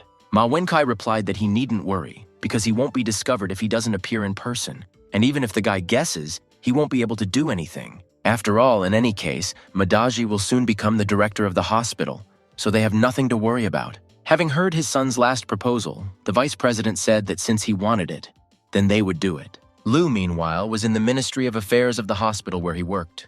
The worker sitting there said that everything was ready and registered. He praised Lu, saying that he did a great job, and that he could not believe that the director personally approved his move. Smiling, the young man headed towards the door, saying after him that he was simply a genius. Most likely, Lu went to change clothes. After all, he was leaving the hospital in uniform. When he was standing near the entrance to the hospital, waiting for assistant Xiao Zun, someone called out to him. A small group of men appeared in front of him, who were clearly not in the mood to talk to him. One of them asked him if he was Lu Yi. The guy looked at them in surprise, asking who they were, to which the red-haired man stated that he asked if he was Lu Yi. The young man pretended that he did not understand what they wanted, and replied that he was Lu Yi, and so what? A group of gopniks with weapons smiled slyly as soon as he confirmed that he was Lu Yi. One of the gopniks pointed at Lu, shouting to the others to start attacking the guy, and they immediately took out their weapons and headed towards him. The young man froze in defeat because they so sharply and purposefully headed towards him. The street near the hospital was unnaturally quiet, which was quite strange since those guys were definitely heading towards him to beat him up. Very out of breath from something, Lu tried to catch his breath. Leaning on his knees, the guy asked that if they decided to beat him, shouldn't they first say the reason, frowning his eyebrows. One of that group of gopniks replied that he was simply paid to teach him a lesson. The guys were already pretty beaten up, which is why they looked a little pathetic. The red-haired one said that he just had a bad life and he offended people he shouldn't have offended. Hearing this, Lu at first could not understand who he could offend because he hardly argued with anyone. After his arrival in Zhangzhou, only Gao Lingfeng, Ma Wenkai, and Ma Daji had problems with him. But a person like Gao Lingfeng would definitely not look for some punks to beat him up. And Ma Daji is the vice president, and it is too easy and convenient for him to cause problems for him.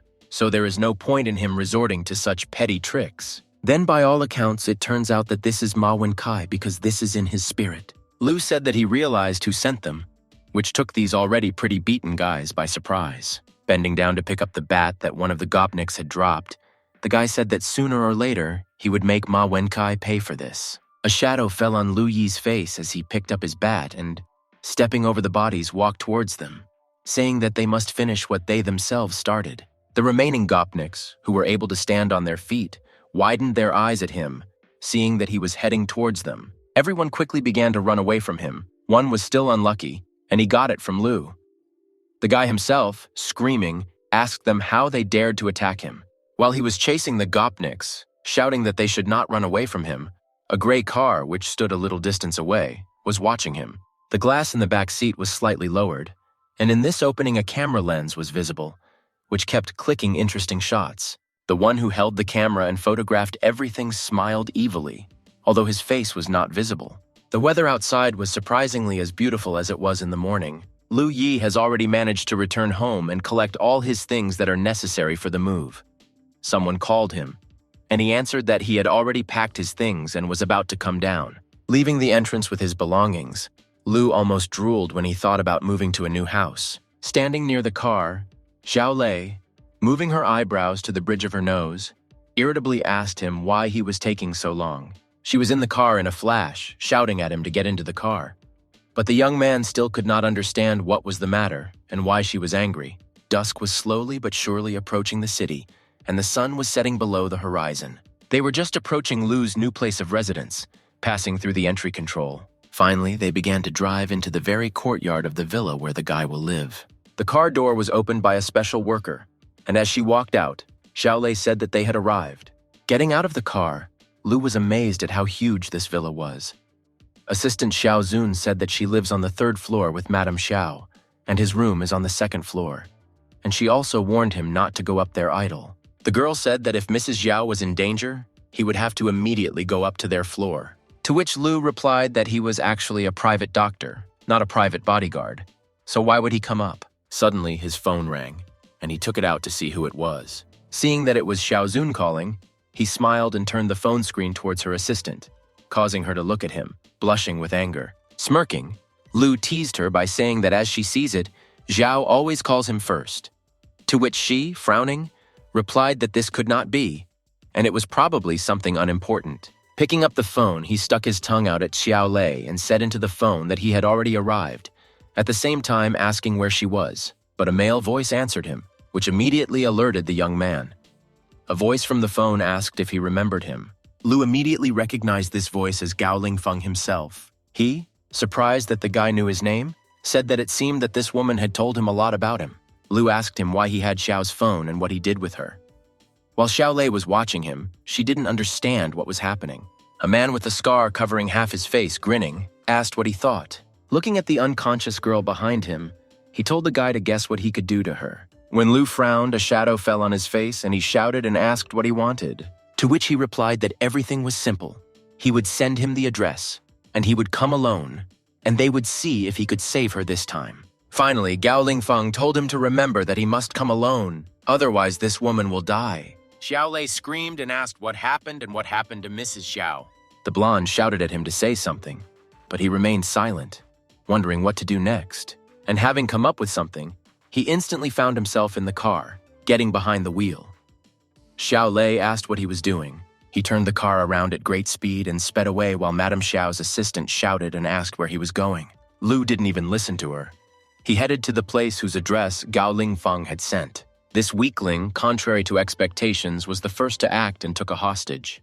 This is Lu's first well-paying job, as it may allow his boss to get into trouble on the first day. Driving at great speed, the young man cursed at everything that came in his way. Gao Lingfeng was still holding the phone near his ear. He was clearly not in a good mood.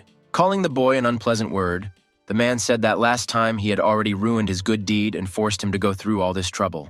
With a terrible grimace on his face, he broke the phone with one squeeze, saying that this time he would finish off Lu Yi. The sun had long since set, and it was replaced by the moon, which almost immediately hid behind the clouds. The building where Gao Lingfeng was staying looked either unfinished or abandoned, but it was obvious that it was not a residential building. The car Lu was driving was heading towards its destination along a winding road. The display in the car showed that he had reached his destination, and the guy said that it should be here. The young man began to drive more slowly towards the entrance to the abandoned building. After getting out of the car, Lu looked around and sarcastically praised him, saying that he was really good at choosing places. Closing the car door, he looked at the huge abandoned building in front of him. The young man at first doubted whether he should go inside directly, but having made up his mind, he entered the courtyard, thinking that first he would go inside and talk to him, because now this man is clearly not his opponent. But Gao Lingfeng was already aiming at him with a sniper rifle with a scope of 618. Suddenly, Lu heard the sound of gunfire, and this instantly alerted him. At least install a muffler or something. The bullet flew too close to the guy and he jerked in pain. Smoke came out of the barrel of the sniper rifle after the shot was fired. The man was already rejoicing in advance at the victory and at the fact that he had hit the bull's eye. But he suddenly noticed that the victim himself was not in the place where she should be lying in a pool of blood. Gao Lingfeng decided to look through the scope to find out where this little rat went. Looking at that place, he saw only a bullet in the ground, which was still smoking. Seeing that he managed to hide, he complained that he did not hit the vital organs. Lu managed to hide behind the concrete fence, but he was breathing heavily, which means he still touched something. Looking at the forearm, which was bleeding, he said that he had completely forgotten that he could have a weapon. So it was lucky that he noticed in time, otherwise he would already be dead. It's surprising that he is still so calm. The young man carefully looked out from behind the concrete fence, looking for objects of danger. He saw that on some floor, Gao Lingfeng was still ready to shoot. Lu said he was pretty arrogant because he was still there. After examining the wound on his arm, the guy said that fortunately it was a through wound, so he would first use a golden needle to stop the bleeding. Looking out from behind the fence again, he said that after this, he would teach Gao Lingfeng a lesson. He found some building brick lying nearby and took it in his hand. Immediately using it, he threw it into the passage between the fence to attract the attention of a crazy guy with a rifle. Gao Lingfeng, thinking that it was a boy coming out, immediately shot at the brick. Lu, realizing that this was the most appropriate and successful moment, gathered all his strength to move quickly. Jumping out with lightning speed from the temporary shelter from bullets, he headed into the building itself. Seeing that the boy ran out of cover, he again began to shoot at him, but he moved quite quickly, and therefore none of the bullets hit him. Gao Lingfeng asked irritably, how dare he play with him? Gao Lingfeng tried his best to focus on the little rat, but it moved too fast, so he couldn't aim. But suddenly he felt someone's hand touching his leg. Turning his head back in confusion, he saw that it was Xiao Zun. She, apparently, was under a strong drug, and therefore did not understand what she was doing. Smirking, Gao Lingfeng said that the drug had finally worked, but she need not worry, because he would take care of her after finishing off this guy. Returning his attention to the guy himself, but looking through the scope of the rifle, he noticed that the guy had disappeared, which could mean that he was already inside. Looking irritably at his ex-wife, he said that if it weren't for her, he would have killed this guy. Rising from his lying position, Gao Lingfeng said that he didn't care if he entered. After all, it is stupid to think that he is safe, since he was able to enter inside the building, because there is only one staircase. Having started, he aims at the place where Lu Yi was supposed to appear. The man said, "Just wait until he takes aim."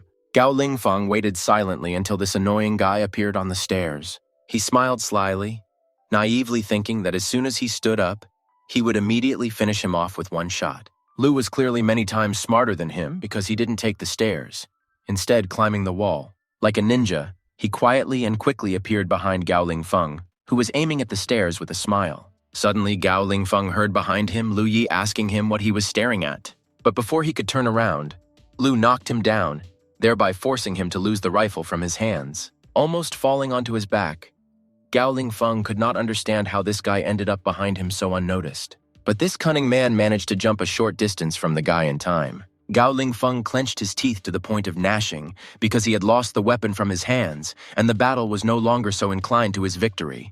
Crouching next to Xiao Zun, Lu grinned and asked if he thought he was as stupid as himself to climb the stairs and allow himself to be shot. But then Mrs. Xiao suddenly began to stir, moaning and attracting Lu's attention to herself. Blushing strangely because of the drug, Xiao Zun asked if it was him, saying that she was all burning. Taking the woman by the hand, he examined the boss more carefully, asking what was wrong with her. Lu was horrified when he realized what had happened to her, but he still could not understand how Gao Lingfeng dared to do such a thing. Miss Xiao was on Heiwan powder, which is a substance that stimulates or enhances sexual desire or sexual activity. Realizing exactly what Gao Lingfeng gave her, he called him an animal. saying that he used such a powerful aphrodisiac. So first, Lu uses a golden needle to eliminate the effect of the substance. But then, Gao Lingfeng decided to cause even more problems. Rising to his feet, this vile man said that he didn't think that his trick would go unpunished. Lu became worried when he heard the sound of Gao Lingfeng taking out something. That something turned out to be a pistol, which this weakling pointed at him, saying that today the guy would die at his hands. But Lu caught himself in time. So before he had time to shoot, he headed straight towards him. When Gao Lingfeng finally fired, Lu confidently dodged and the bullet flew right past his ear. Seeing that the boy dodged the bullet, he was extremely amazed by this. Therefore, he did not pay attention in time to the fact that the guy was very close. Therefore, Lu managed to hit him in the jaw with his palm, which almost knocked him out at first, but that would have been too shameful for him. Lu managed to grab him by the hand in time, in which he was holding the barrel, and from the force with which Lu held Gao Lingfeng's hand, he trembled, which was clearly extremely dissatisfied. Gritting his teeth to the point of gnashing, Gao Lingfeng told him to let him go, for which he rightfully received an extremely painful kick in the stomach from Lu. After such a blow, Gao Lingfeng fell to the floor, obviously unable to get up immediately. Nevertheless, having managed to rise slightly through strength and support with his hands, he began to swear at the boy. But looking in front of him, he saw that the guy was holding a pistol, which was pointed towards him. Lu Yi directly said that he hates people who point guns at him. After this, Gao Lingfeng even remembered his brother. Or it was he who called Lu brother. This is, of course, unknown. But it was as if a demon had possessed the guy. He was so angry and irritated. Lu pulled the trigger sharply, which probably made him shit his pants. But no, unfortunately, Gao Lingfeng only closed his eyes and covered himself with his hand. But after nothing happened, Gao Lingfeng became even more tense. Trembling with fear, he slowly opened his eyes. Lu directly called him stupid. Holding a pistol magazine in his hand, Lu said that for killing a person he would be imprisoned. So how could he risk his future for someone like him? Gao Lingfeng stared at him silently, not knowing what to do against this kid. Smiling, Lu said that he couldn't just leave like that, so he would give him a gift for the rest of his life. Gao Lingfeng was already thoroughly worried, and with wide eyes, he asked the guy what he wanted. Suddenly, Gao Lingfeng felt extremely strange and froze for a moment. But a few seconds later, he screamed heart-rendingly at the entire building. Lucky that it was the only one, and there was emptiness nearby. Xiao Zun, who had come to her senses from the aphrodisiac, approached them, asking Lu what he had done to him, to which the guy replied that it was nothing. He simply destroyed his meridians with the help of golden needles, and now he will not be able to move or talk. Lu said with a smile that now that he was completely disabled, everything should be fine.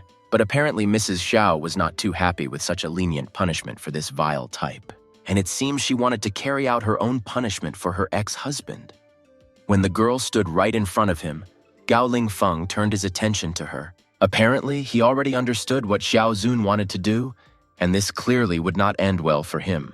The girl looked at him with complete disgust in her eyes, saying that just being immobilized was not enough after everything he had done to her. Raising her foot, which was wearing heels, she said that perhaps in the next life he would become a man again. Gao Lingfeng already understood what this woman wanted to do, but he couldn't tell her to stop. So Xiao Zun hit him right in the balls with her heel.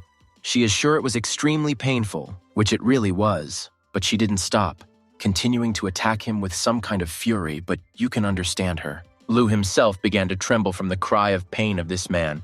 After all, women are terrible creatures. With horror in his eyes, the guy looked at the boss, wondering if it was really necessary for him to save her. Having turned his balls into minced meat, Xiao Zun, with a relieved soul, stopped grinding him.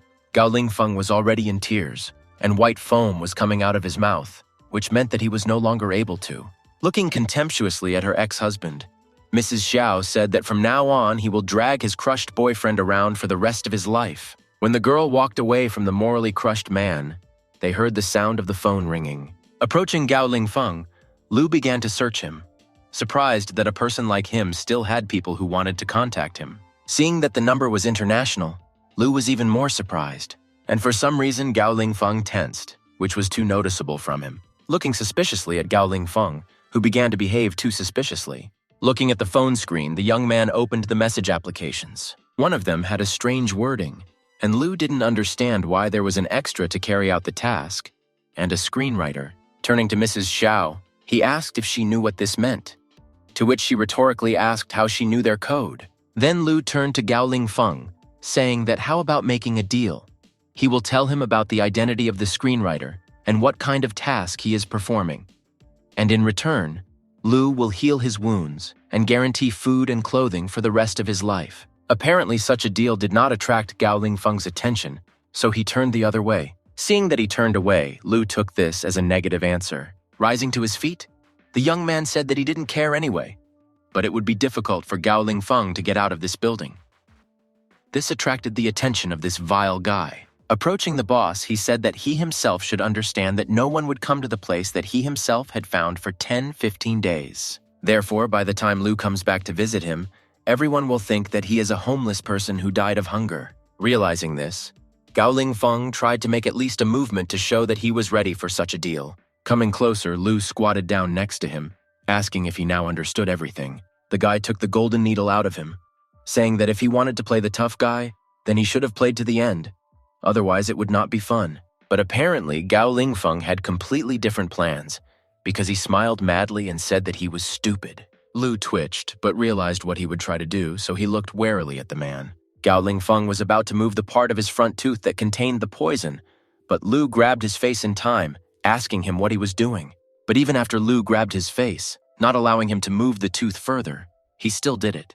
Noticing that the poison from the tooth had entered the oral cavity, the young man swore in surprise, and Gao Lingfeng, who had already managed to spit blood, abruptly released his face. When he fell back to the floor, dark, thick blood began to flow from his mouth and nose. Xiao Zun approached them cautiously, asking what was wrong with this vile fellow. Frowning, Lu began to briefly examine the boss's ex-husband. Having examined him more carefully, the guy pronounced a verdict that he had taken poison and died instantly. Mrs. Chow immediately recoiled from the lying body, asking if he was really dead. Lu confirmed this, saying that there was a poison similar to cyanide hidden in his teeth. It acted too quickly, so there was no chance of saving him. Frowning his brows, the young man clenched his teeth with disappointment in himself, saying that he should have guessed that an organized killer like him would not split so easily. Also frowning, Xiao Zun told him to forget about it because he deserved to die, so this outcome was entirely his own fault, so the guy shouldn't worry about it. Madame Xiao suggested leaving there, to which Lu replied that she should go down first, and the car was at the entrance, and he would clean up there first so that there would be no problems later. She agreed and told him to hurry up in this case. Having dealt with that body, Lu and Xiao Zun headed back to the villa along the winding path. They drove quietly after such an event, but that person clearly deserved it. Throwing some small blanket over herself, Mrs. Zhao looked out the window during the trip home. Breaking the silence, the girl suddenly thanked him for saving her, to which he replied that she was his employer. Therefore, if he had not saved her, then who would have? And besides, if she dies, then who will pay him a salary? Smiling, the guy cheerfully said that even a genius like him would find it difficult to find a job with a salary of 100,000 a month. He suddenly looked at her, asking if he could give her a little advice. She, looking at him in surprise, said that he could speak. Still unsure of his decision, he said he would just say it. Lu asked her if she could stop wearing such revealing clothes in the future, because when she walks like this, she encourages people to commit crimes. Blushing, the guy said that he is still an innocent virgin, so he cannot resist the temptation, so sooner or later he will fall. To which Xiao Zun replied that he can do whatever he wants. After hearing this, Lu's devilish essence woke up, and he asked if it was true. But turning his head to the boss, he saw that she was peering too closely at her heel. Turning to the young man, the woman smiled and said that these heels were cute, and that she should probably wear them every day. Smiling slyly, he looked intently at the guy, asking what he thought about this. Lu immediately remembered that unfortunate Gao Lingfeng, whose genitals were turned into minced meat with the same heel. The guy immediately brushed it off, saying that he was just joking, and he didn't even think about it. It was already late at night, but there were still people in the courtyard of the villa because someone shouted to attract attention. The guards lined up near the entrance to the villa, silently listening to instructions. Xiao Lei said loudly that something must have happened to Madame Xiao tonight, so everyone is working overtime to find her. She told them to search all the places where Mrs. Xiao usually goes. The guards were apparently not very happy about having to work overtime again. Xiao Lei asked loudly if everyone understood. They unanimously answered yes. But the next moment, the car in which Lu left began to drive into the yard of the villa. When Xiao Zun got out of the car, everyone began to rejoice that Madame Xiao was back. but the guards were mostly happy that they would not have to work overtime. Xiao Lei immediately ran up to her, asking where she was and why she didn't call her, to which she smiled and replied that she was just going for a walk and asked Lu to pick her up. When she said this, her assistant apparently misunderstood something, as she blushed deeply. Xiao Zun told her that everything was fine and there was no need to worry about her, so she had better go to bed early. Turning to the guards whom Xiao Lei had gathered out of panic, the woman said that they too could go home. They also unanimously thanked her. The blonde remained on the street, for some reason smiling, looking at the house. Suddenly, Lu appeared behind her, who smiled slyly and asked why she was still standing there, because everyone had already left. She, jumping up in surprise, replied that it was none of his business. Puffing with indignation, Xiao Lei nevertheless headed towards the house. Smiling, Lu wondered why this little girl was so embarrassed. I have no idea where he saw the embarrassment. Looking back, Lu said that they came all this way with him and he still didn't come out, so it looks like he needs a special invitation. Not seeing a reaction to his words, the guy fell silent, thinking about something. And heading to the trunk of the car, he said that it seemed that he was really waiting for a special invitation. He just started to lift the trunk lid when he felt some movement there, and the next moment something quickly jumped out of the trunk, causing Lu to recoil. But having managed to catch the boy by the collar, the guy asked if he had decided to run away. Holding him with one hand, the young man asked if he really thought he could escape from him. Lu stared at the little one, asking who he was and why he was following him. But when the boy turned his head towards him to show his face, tears froze in his eyes. This brought the guy into a stupor, because he did nothing to bring the child to tears. The boy said that he didn't want to follow him.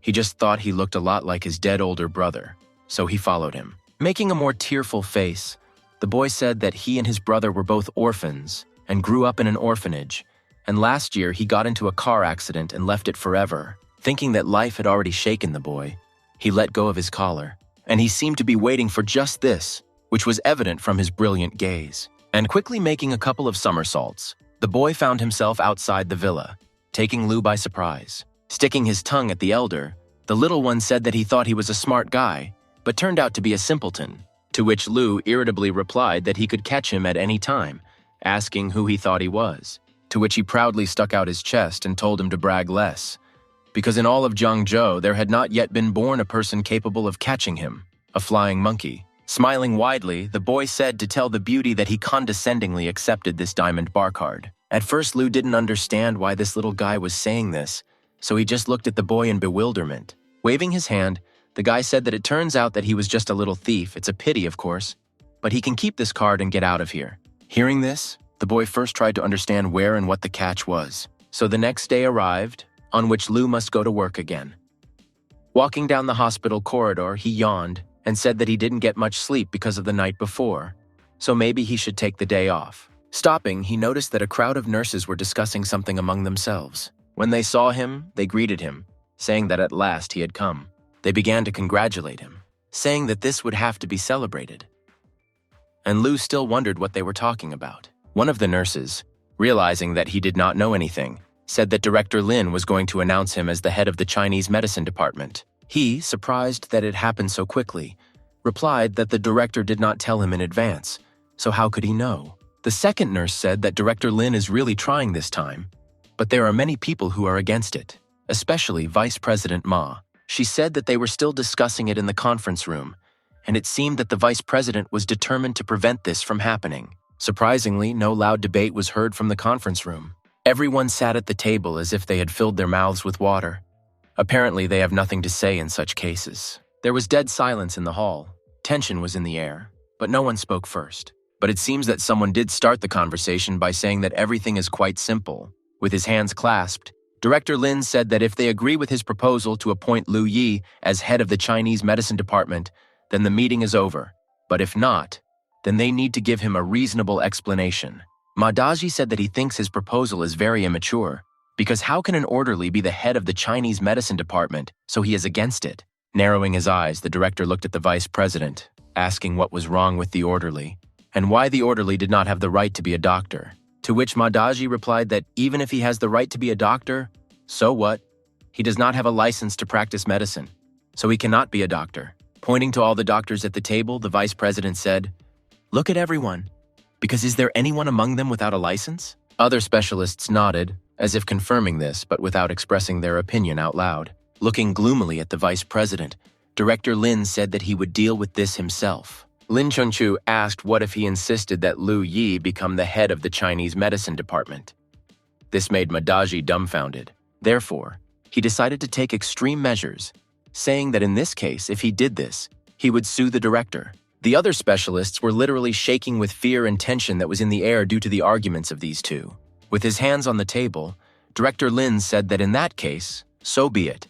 So he announces that from today on, Lu Yi is the head of the Chinese medicine department, so the meeting is over. Such a direct statement shocked the other specialists there. Madaji shouted that he was not too hasty in announcing Lu Yi's appointment, because shouldn't they first ask the opinion of a Chinese medicine doctor? Looking suspiciously at the vice president, the director asked whether this was necessary, to which Madaji, shouting, replied that he considered it necessary, because even if the Department of Chinese Medicine needed a head, he should be chosen from among specialists in traditional Chinese medicine, and not appoint an orderly. Looking at some doctor, the vice president said that Lao Tian had been working in the traditional Chinese medicine department for 30 years, and he thought that he was more suitable for the position of head, both in terms of seniority and experience. Point of view of medical ethics. Director Lin looked at Madaji silently, not saying anything at first. But apparently, after thinking something over, the director agreed that the vice president was right. Lin Chengchu looked at the doctor in question, asking what he thought of Ma's proposal.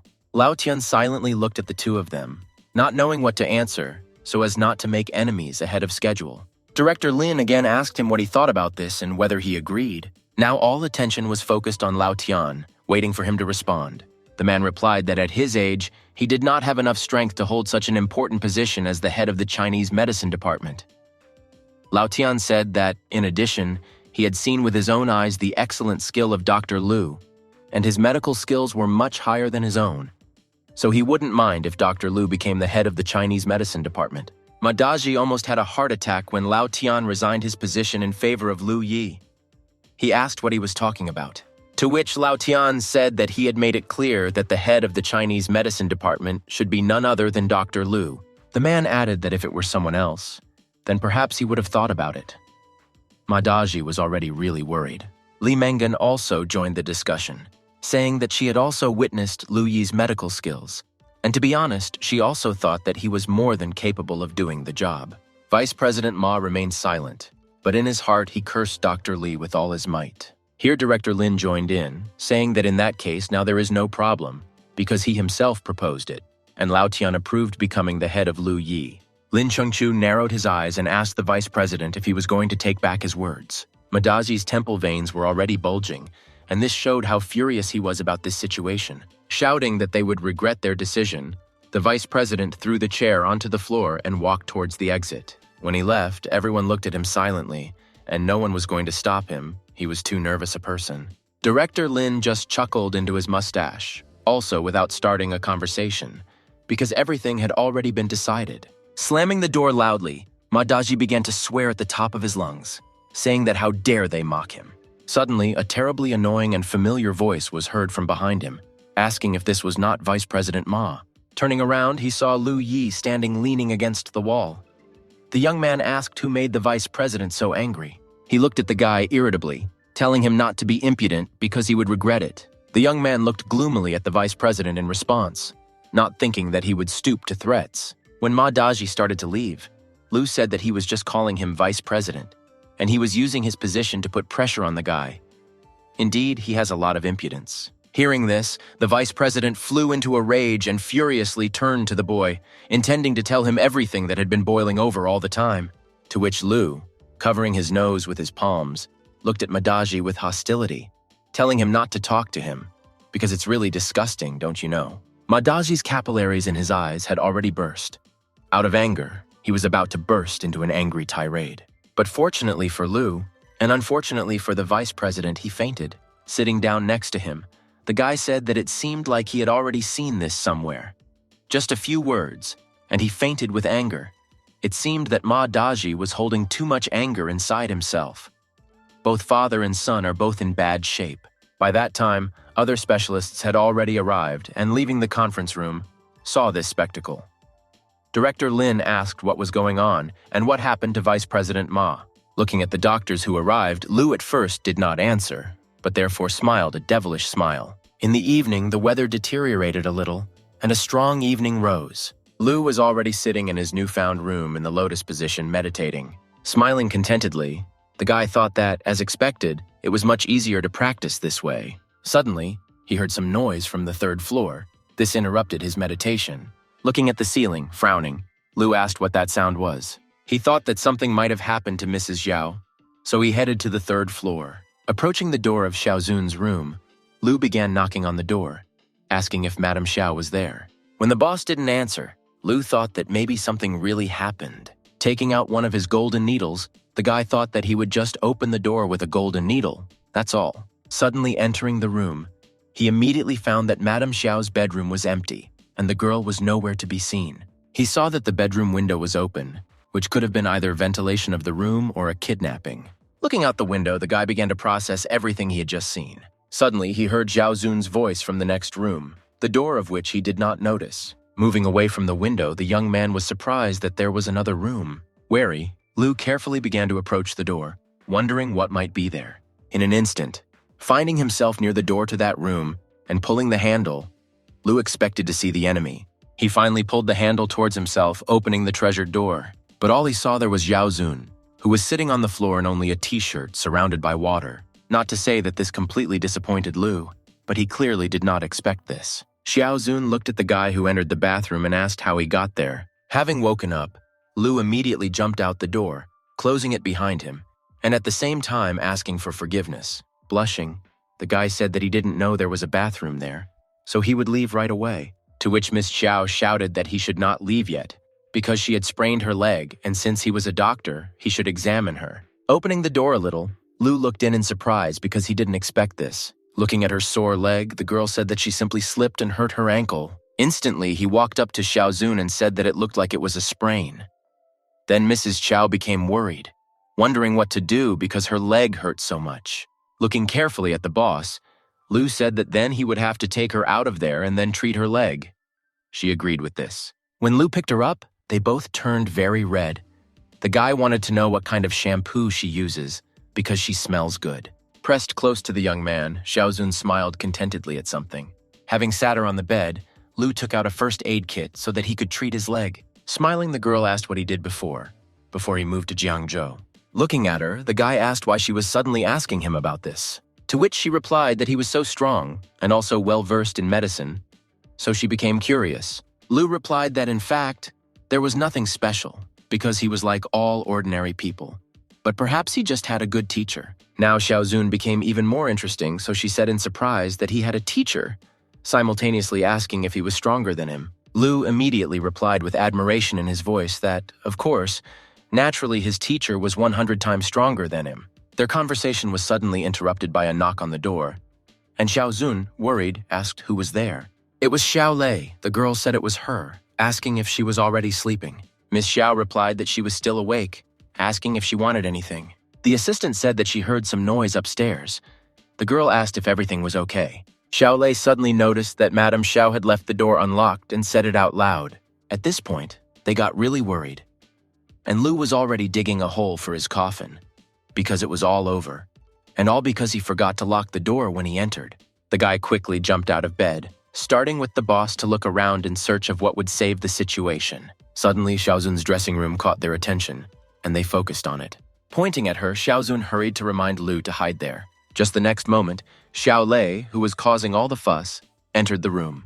Through the slightly open dressing room door, the guy saw assistant Xiao Zun, who asked if something had happened. Looking at them through the dressing room door, Lu almost thanked God for not getting caught and hid in time.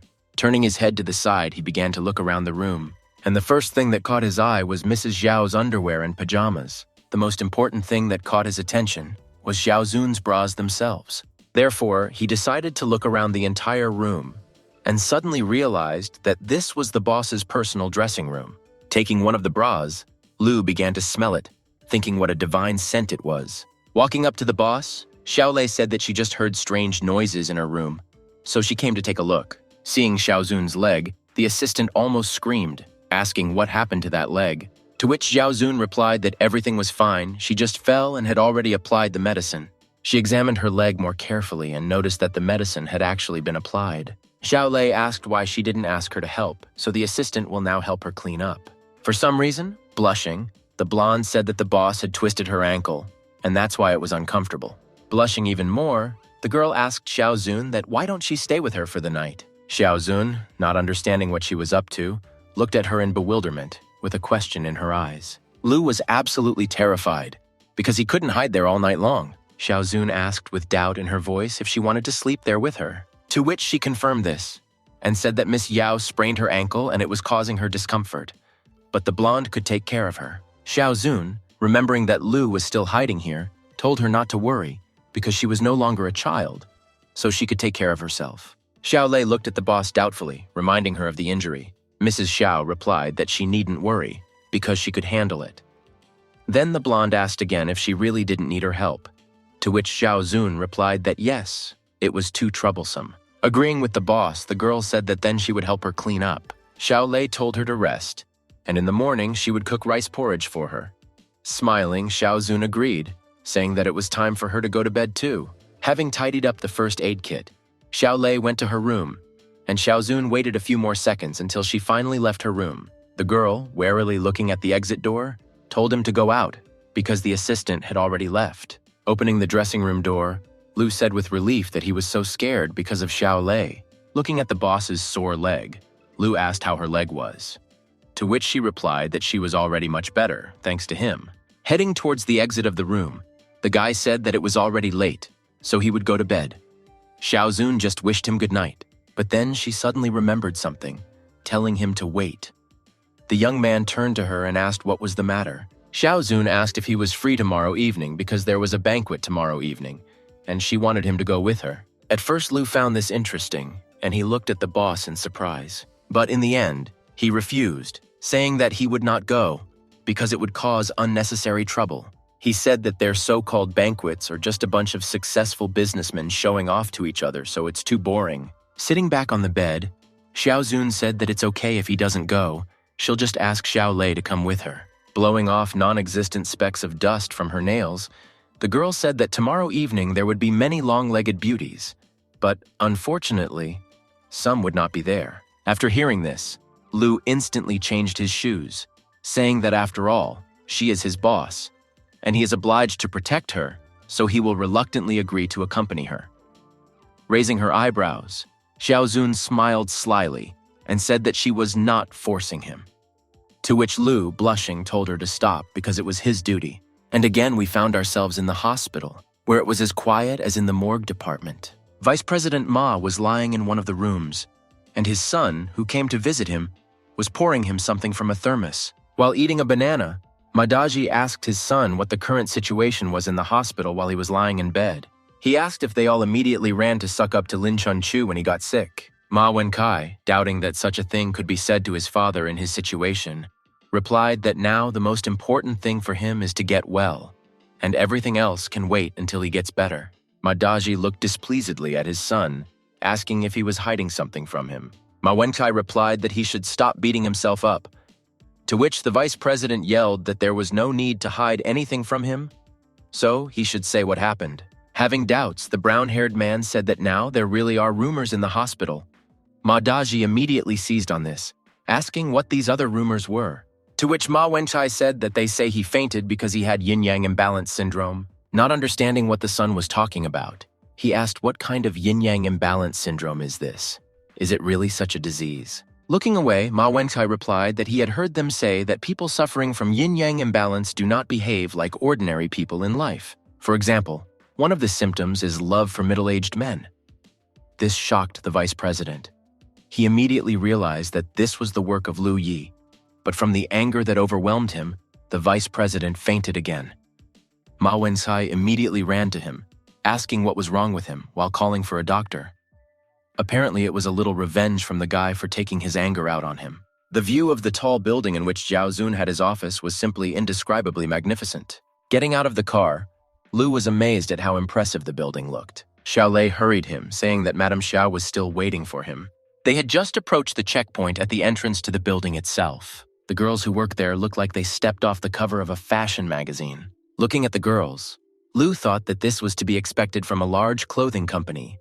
The employees are so beautiful, so the men who work there are very lucky. Looking back at the guy, Xiao Lei said that he looked like he had never seen a woman before, to which he said that she simply would not understand this because they all have snow-white skin and a beautiful appearance, and the key to all this is a beautiful smile, and not like some. They walk around all day with a stone face. Turning around, the blonde indignantly asked what he meant and whether he was mocking her. He, raising his hands in surrender, said that he did not talk about her specifically, so let him not take it personally. Frowning, Xiao Lei said that she doesn't know what method he used to make Lady Xiao trust him, but she swears that if he dares to think differently about Lady Xiao, then don't blame her for being rude to him. Lu looked at the girl intently without saying anything at first, but then smiling, the young man asked whether she was taking on too much, because Mrs. Yao trusted him with her business, and if her assistant didn't like him, then she could ask Mrs. Zhao to fire her, adding that, of course, if Mrs. Zhao wants to listen to her. Hearing this, Xiao Lei became furious. Passing by her, Lu calmly suggested not to quarrel because they both work for Mrs. Xiao and live under the same roof. Approaching one of the elevators, Lu asked what floor Miss Xiao's office was on. Without entering the elevator, Xiao Lei said that she was at noticing that she did not enter with him. The guy asked if she would go with him, to which the blonde said that she was not going to ride in the same elevator with him. Lu just said that she was petty. There were a huge number of elevators in this building, so Xiao Lei would not have any difficulty getting to the boss on another one. Riding in the transparent elevator, Lu examined the room and the view that opened to him from the elevator. Suddenly, the sign above the door indicated that he had arrived at the floor he needed. As he exited the elevator, Lu smiled, saying that he got there pretty quickly. Two guards who stood at the entrance to the corridor asked who he was looking for there. The guy thought that these two guards were in good shape, so most likely they were former military men. Scratching his head, the young man said that Madame Xiao asked him to come through. Then they asked if he was Lu Yi. Pointing to one of the corridors, they said that Mrs. Xiao was talking about his coming. Her office is at the end of this corridor. After thanking them, Lu walked in the direction the guards pointed. Knocking on the door, he waited for permission and went into the office. Xiao Zun, noticing that it was Lu who had arrived, told him to wait a minute. Having handed over some document to the employee, Xiao Zun agreed and said that they would conclude this contract. Sitting on the guest sofa, Lu spread his legs and asked the boss why she called him, to which Xiao Zun reminded him that they were going to a banquet tonight, so she asked the designer to make a suit for him. The girl said that's why she called the guy to try it on, and if it fits, he'll wear it tonight. With his arms outstretched, Lu asked why he couldn't just wear his regular clothes, to which the boss categorically stated that he could not, because everyone present at the banquet would be respected people in Jiangzhou, so he needed to dress more formally. Taking the package in his hands, the guy said with a drooping expression that it was not in vain that he said that he did not want to go, because what a hassle. He said that he would go to the toilet to try on the suit, to which Xiao Zun, a little perplexed, said that it was not necessary, since he could try it on right there. Lu, starting to play hard to get, asked what she was up to since he was still a virgin. Xiao Zun just calmly pointed to another door in the room, asking what he was thinking about because there was a dressing room there too. Walking into the dressing room, Lu was surprised that even in the office there was a fitting room. Going inside, he closed the door behind him with a quiet bang just in case. Suddenly, someone knocked on Xiao Zun's office, and she invited the knocker to come inside. Seeing that it was Xiao Lei, the brunette asked what happened, because she didn't look very good. To put it mildly, Xiao Lei immediately ratted Lu, saying that it was all because of this guy. He really pissed her off. Starting to look around in the office, Xiao Lei asked what was the matter. Where was this same guy? To which Xiao Zun simply replied that he was changing clothes. Xiao Lei was actually shocked by this news. Looking at the boss in confusion, the blonde asked why she allowed this guy to use her dressing room.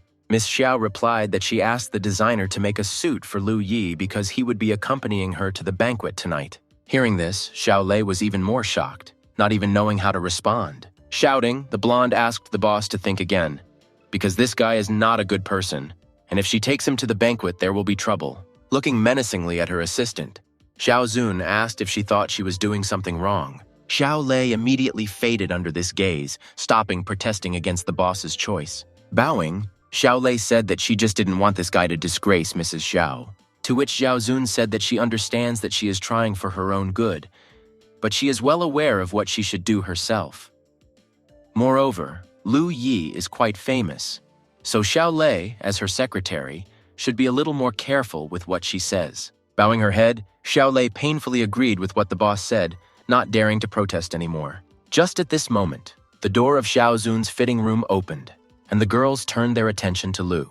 In a designer suit, Lu looked more presentable and many times more attractive, so Xiao Zun exhaled contentedly. Miss Xiao said that the suit fits him well, to which Lu replied that he was not used to such formal clothes, so it was too uncomfortable to move in them. Xiao Zun only said that this is etiquette, so you can ignore such trifles. Turning to the assistant, Xiao Zun asked her to drive the car to the entrance and wait for her. Turning to Lu, the brunette asked to wait a minute while she also changed clothes. The guy agreed but told her to hurry up, as he was uncomfortable wearing this suit. When this couple came out into the hall, everyone immediately stared at them with admiration, thinking that they were so beautiful. Lu cursed internally, thinking that this woman is a real show-off, so this time he will definitely lose face. And just like that, pursued by the admiring glances of other company employees, they reached the car. Sitting in the driver's seat, Xiao Lei looked at how ridiculous Lu looked next to her boss. Frowning, she thought that Lu should just wait, because she would not let him be with Madame Xiao. The building in which the banquet will be held looked simply chic and irresistible. The cars that were parked in the parking lot were no less luxurious, because they literally sparkled. Xiao Lei drove a little further, looking for a place to park her car. Lu looked to the side where other cars were visible through the window. Xiao Zun, who was sitting next to him, asked if he wasn't curious, because there were so many luxury cars there. To which Lu replied that there is nothing curious in this, because a fisherman sees a fisherman from afar. Rich people have rich friends, so it's no surprise that the banquet she attends includes similarly rich people. Xiao Zun only smiled softly at his reasoning, without saying anything. Xiao Lei drove them straight to the entrance of the building. In principle, everything should be like this. As soon as they got out of the car, Xiao Zun was immediately greeted by someone. A man quickly walked towards them and said that he had been waiting for Sister Yun for half a day. Looking at the boss, Lu asked who it was. Xiao Zun replied that his name was Zhao Xin, nicknamed Unicorn, and he was the organizer of this banquet. The young man said that Unicorn was a pretty catchy nickname, to which Miss Xiao said that she would explain everything to him later. Approaching them, Zhao Xin said that he was so glad that Sister Yun came, so the younger brother was really grateful. Smiling, Xiao Zun said that how could she not come to his banquet, because if she did, then tomorrow she would have to leave Jiangzhou. Zhao Xin laughed and said that Sister Yun was still good at making jokes. Looking at Sister Yun's escort, he asked who this gentleman was. Extending his hand to shake hands, Lu introduced himself, saying that he was an ordinary person. To which Zhao Xin said that Brother Lu is too modest, because how can a brother be an ordinary person if he was invited by Sister Yun? Inviting them to go inside the building, the organizer said that they would talk later. As soon as they walked inside, they immediately noticed that everything literally sparkled. They nodded to the other guests, greeting them, when suddenly they heard someone approaching the building at great speed. Some thieves got out of the car, wearing clothes that clearly did not correspond to the dress code of the banquet. Lu suddenly felt Xiao Zun squeeze his hand tighter at the sight of this man. Looking at her with a twinkle, he saw that for some reason she was worried, clearly feeling out of place. Zhao Xin put on a fake smile and asked, "What? Isn't it Mr. Tang?" He smiled brazenly and said that he came today without an invitation. But Zhao Xin doesn't mind, does he? Got a nasty guy. To which Zhao Xin, with a tense smile, replied that this cannot be, because the fact that Mr. Tang came is a sign of respect for him, since he can object. Arriving without an invitation, he brazenly declared that how he hated this hypocritical expression on Zhao Xin's face. Smiling, he said that this was not a sign of respect for him. He only came because he heard that Sister Yun would be there. So it had nothing to do with Zhao Xin. Lu finally understood why Xiao Zun was clinging to him so much and began to look restless. Looking at the whole situation, Lu came to the conclusion that it seemed like he was being used as a shield again. Smiling, Zhao Xin said that everyone knows what Mr. Tang thinks about Sister Yun, but this time everything will not be as Mr. Tang would like. The newcomer finally paid attention to those who stood behind the banquet organizer. Seeing Xiao Zun, he waved his hand to her, saying that Sister Yun was indeed present there. But the joy in his eyes quickly gave way to indignation when he saw that the girl was not standing alone. He was even more enraged when he saw Sister Yun holding another man's hand.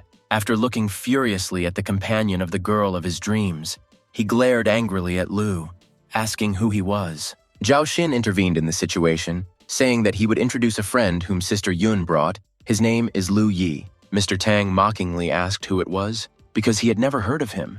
And was there really anyone like that in Jiangzhou? His singer immediately said that he also didn't know who Lu Yi was or where he came from. But Lu was not at a loss, asking that isn't this a coincidence? Because he also doesn't know who he is, so they are all the same. This infuriated Mr. Tan even more.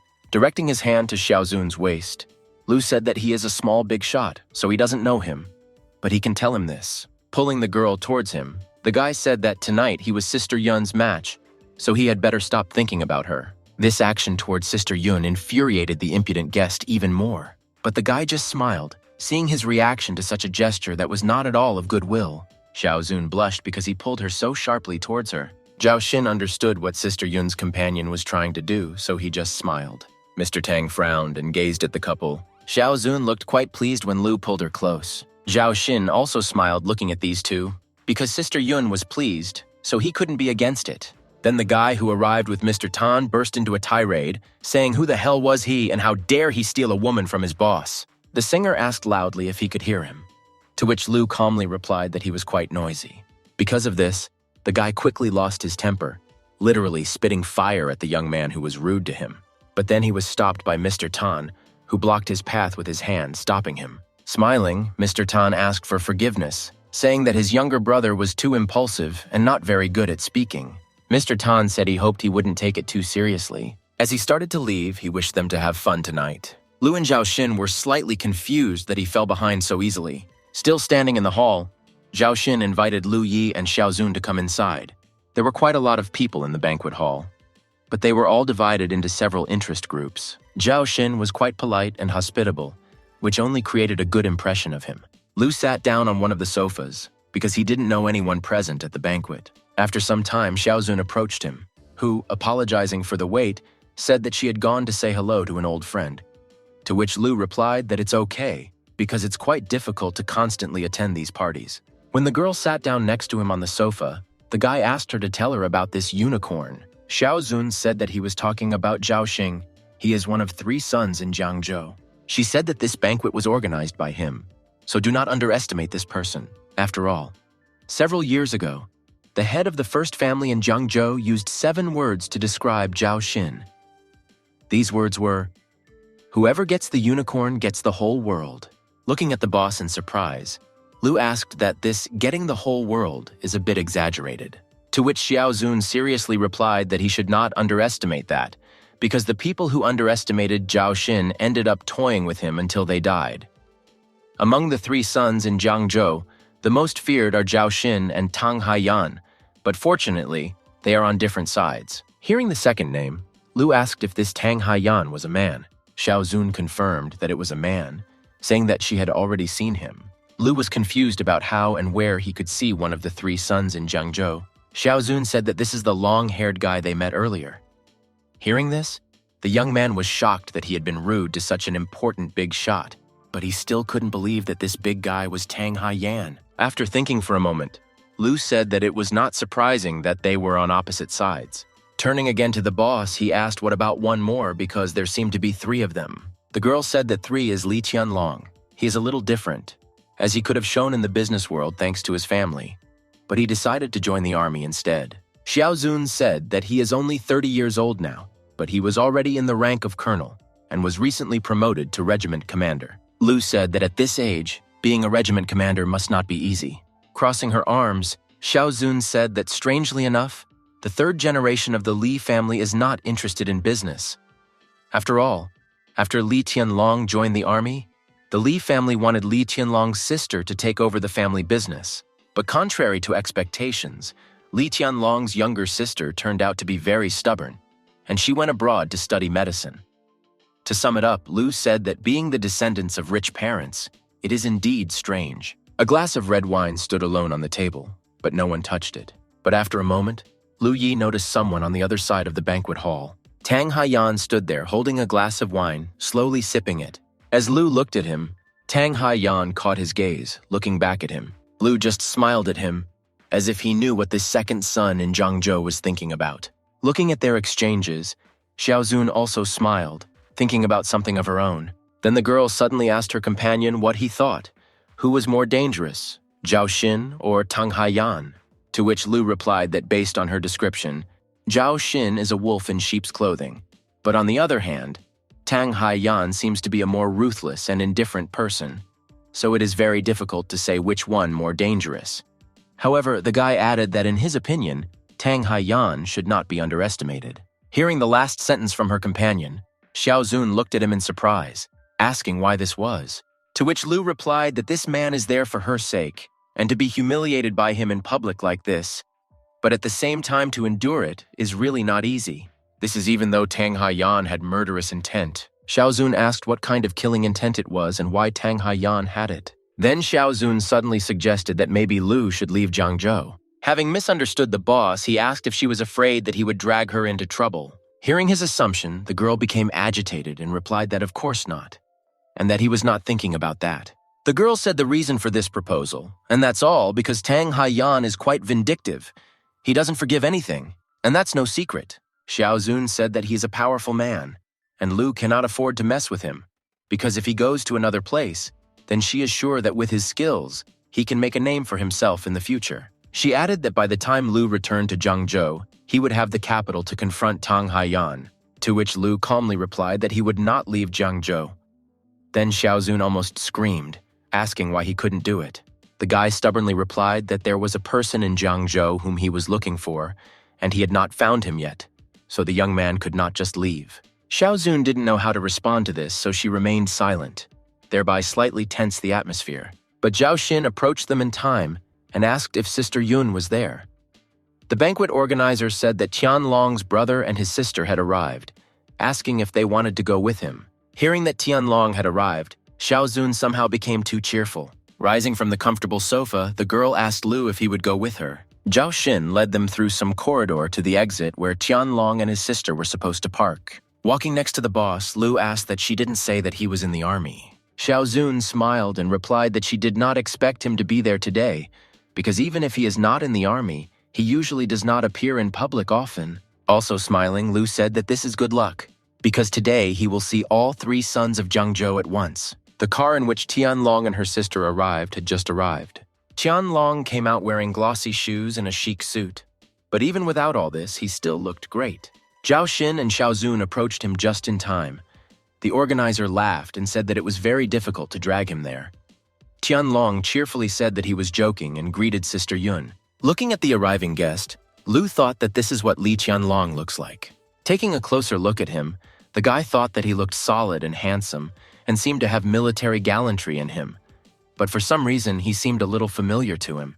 Tianlong apparently noticed the gaze directed at him, so he sharply turned his gaze to the one looking at him. Tianlong said that it seems that there is a new face among them. Zhao Xin came to his senses and said that his name was Lu Yi, and he was a friend brought by Sister Yun. Well, as expected from a military man, he immediately discovered the gaze directed at him. It is very insightful. Lu smiled and greeted him, but the next moment he almost became deaf because someone shouted his name very loudly. Looking behind Tianlong, Lu saw the one he clearly did not expect to see there, Li Manhan. Staring at her in surprise, Lu twitched and asked why she was there, to which Li Mengan replied that she was there with her brother, and in general it was she who should ask why he was there, because didn't he call and say that he was sick? Lu suddenly remembered his recent conversation with Xiao Zun, and putting it all together, he realized that she was Tianlong's sister. Tianlong turned to his sister, asking if they knew each other, to which Li Mengan replied that yes, because he was her colleague at the hospital. Looking away from her, Lu replied that he came there with Sister Yun. At first, she didn't understand what kind of Sister Yun was. Li Mengan turned her gaze from the guy to the girl standing next to her, and their gazes immediately met. But there was no joy in them, I wonder why. After which, Li Mengan turned to Lu, saying that he had just been promoted to head of the department, so he had a lot of responsibilities, but he was taking sick leave just to fool around. Xiao Zun narrowed her eyes slyly, looking at how she scolded him, and apparently an idea had matured in her head. Sharply pressing herself closer to Lu, Xiao Zun pretended that she was sincerely sorry, saying that they had gone so far with him in their relationship, but he didn't even tell his friends about it. It really hurt her feelings. Looking at Li Mengan, Xiao Zun smiled, saying that she must be Mengan's sister, and her Lu Yi is like that.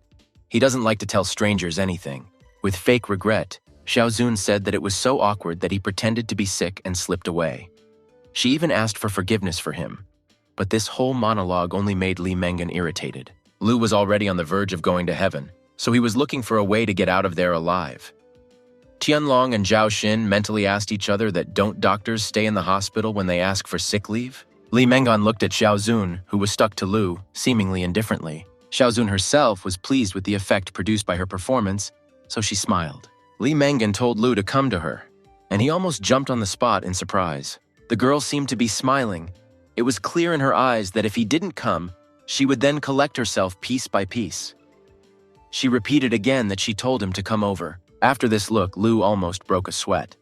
But there was no desire to come closer to her. But then he was pushed towards her by Xiao Zun, who said that since Manhan asked him to come over, he should not be shy and come over. Standing behind him, the girl blew into his ear, saying to remember that he is her man, and he cannot cheat on her. Having said this, she walked away from the guy, leaving Manhan with a dark cloud over her head. Approaching Tianlong, she said that Manhan had her own affairs, so she should leave them and go inside.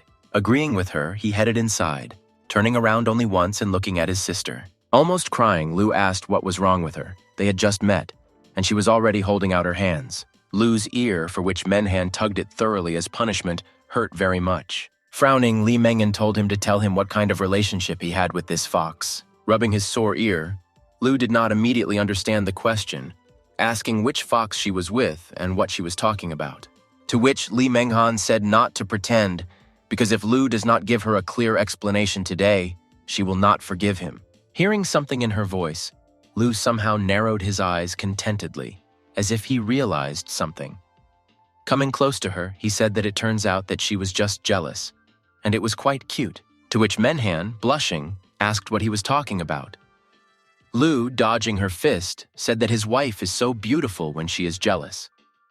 Then the girl got even more excited, asking him what kind of heresy he was talking about, who his wife was here. But then suddenly some red car began to approach them at great speed.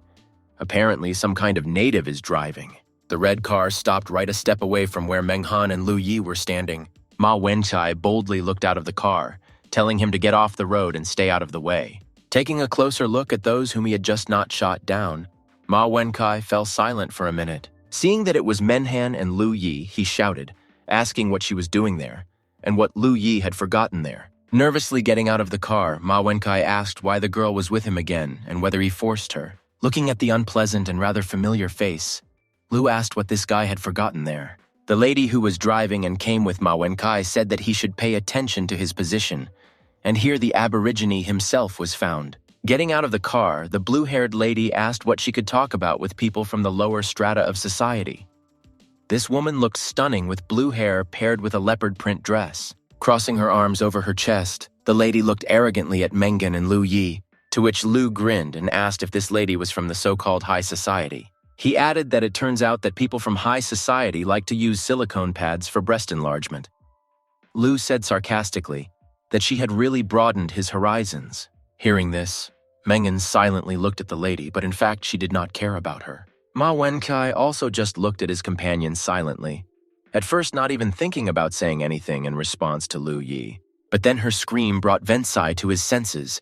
The woman shouted what he was waiting for, because he needed to go and teach him a lesson. Realizing that he finally had a chance to teach this guy a private lesson, Ma Wenchai began to roll up his sleeves, saying that this time he asked for it, so don't blame her. Having woken up, Manhan turned to Lu, asking what to do, because maybe she needs to call her brother so that he can resolve this situation. Seeing how comically Ma Wenchai was heading towards him, Lu turned to the girl, saying that everything was fine, and she just needed to move away, because he could handle it. Looking at her colleague in surprise, Li Mengan fell silent, saying nothing more. Ma Wenchai had already put on a formidable appearance, telling him not to blame him for disgracing himself. Wenchai said that he himself was to blame. But before he could finish speaking, Lu had already given him his father's bream. From one blow to the face with his palm, Ma Wenchai, like the last disgrace, fell to the ground, starting to swing on it, shouting that how dare he hit him, mixed with the fact that he was in great pain. Here the blue-haired girl decided to help Vensai, starting to scream, asking for help, because there was a man being beaten. At her cry, The police on duty or security guards, in simple terms, came running and immediately asked what happened there. Turning to them, the blue hair hysterically asked if they were blind, because didn't they see that he was beating a man? He needs to be arrested now. Coming closer to them, one of them asked Lu not to create disturbances there and not to go beyond what was permitted. To which Lu said that he himself attacked him and he was just defending himself so that they can find Zhao Xin. He is his friend. The impudent lady, grinning, asked who he was and who Mr. Zhao was, and how he could be friends with a person of such a low social status. Little by little, Lu Yi began to get irritated because this woman really knows how to make her angry. Pretending to be confused, Lu asked how then could such a nasty person visit such places. At this point, the woman actually lost her temper, shouting what he said to her. She confidently walked towards them, causing the guard to twitch as if she could attack him. Lu just looked irritably at the impudent lady, thinking what kind of concern this was. And after all, she was a woman, so he couldn't hit her. Swinging at the guy, the blue hair asked how he dared to be so arrogant and rude towards her. Lu just took a step to the side, and she flopped to the floor, and he pretended that he had nothing to do with it. When the impudent lady fell by herself on level ground, the guards, out of surprise, did not even know what to do in such situations. Looking at the blue hair, Lu, standing nearby, said that he did not do anything, so she fell on her own. Trying to get up from the floor on which she had fallen so unsuccessfully, the woman saw that someone was standing right in front of her. It was Manhan, who, laughing into her fist, looked cheerfully at how this lady from the highest strata of society was lying on the floor. Crossing her arms over her chest, Manhan looked at this beautiful view with great pleasure. Frowning, the insolent lady rudely asked her what she was staring at. Manhan remained silent, but disgust and contempt were visible in her eyes. Rising to her feet, the blue-haired lady angrily asked what kind of look this was, because she didn't need eyes if she was staring like that. Here their squabble was interrupted by someone's voice who asked what was happening there. It was the banquet organizer himself, Zhao Xin, who stared at them in surprise, asking what was the matter. The hysterical woman immediately burst into tears, saying that they beat her so he should deal with them. Li Mengan, without interrupting her, just looked at them silently, because her brother was also present there. Lu Yi, as well as Manhan, silently watched the performance that this impudent lady put on.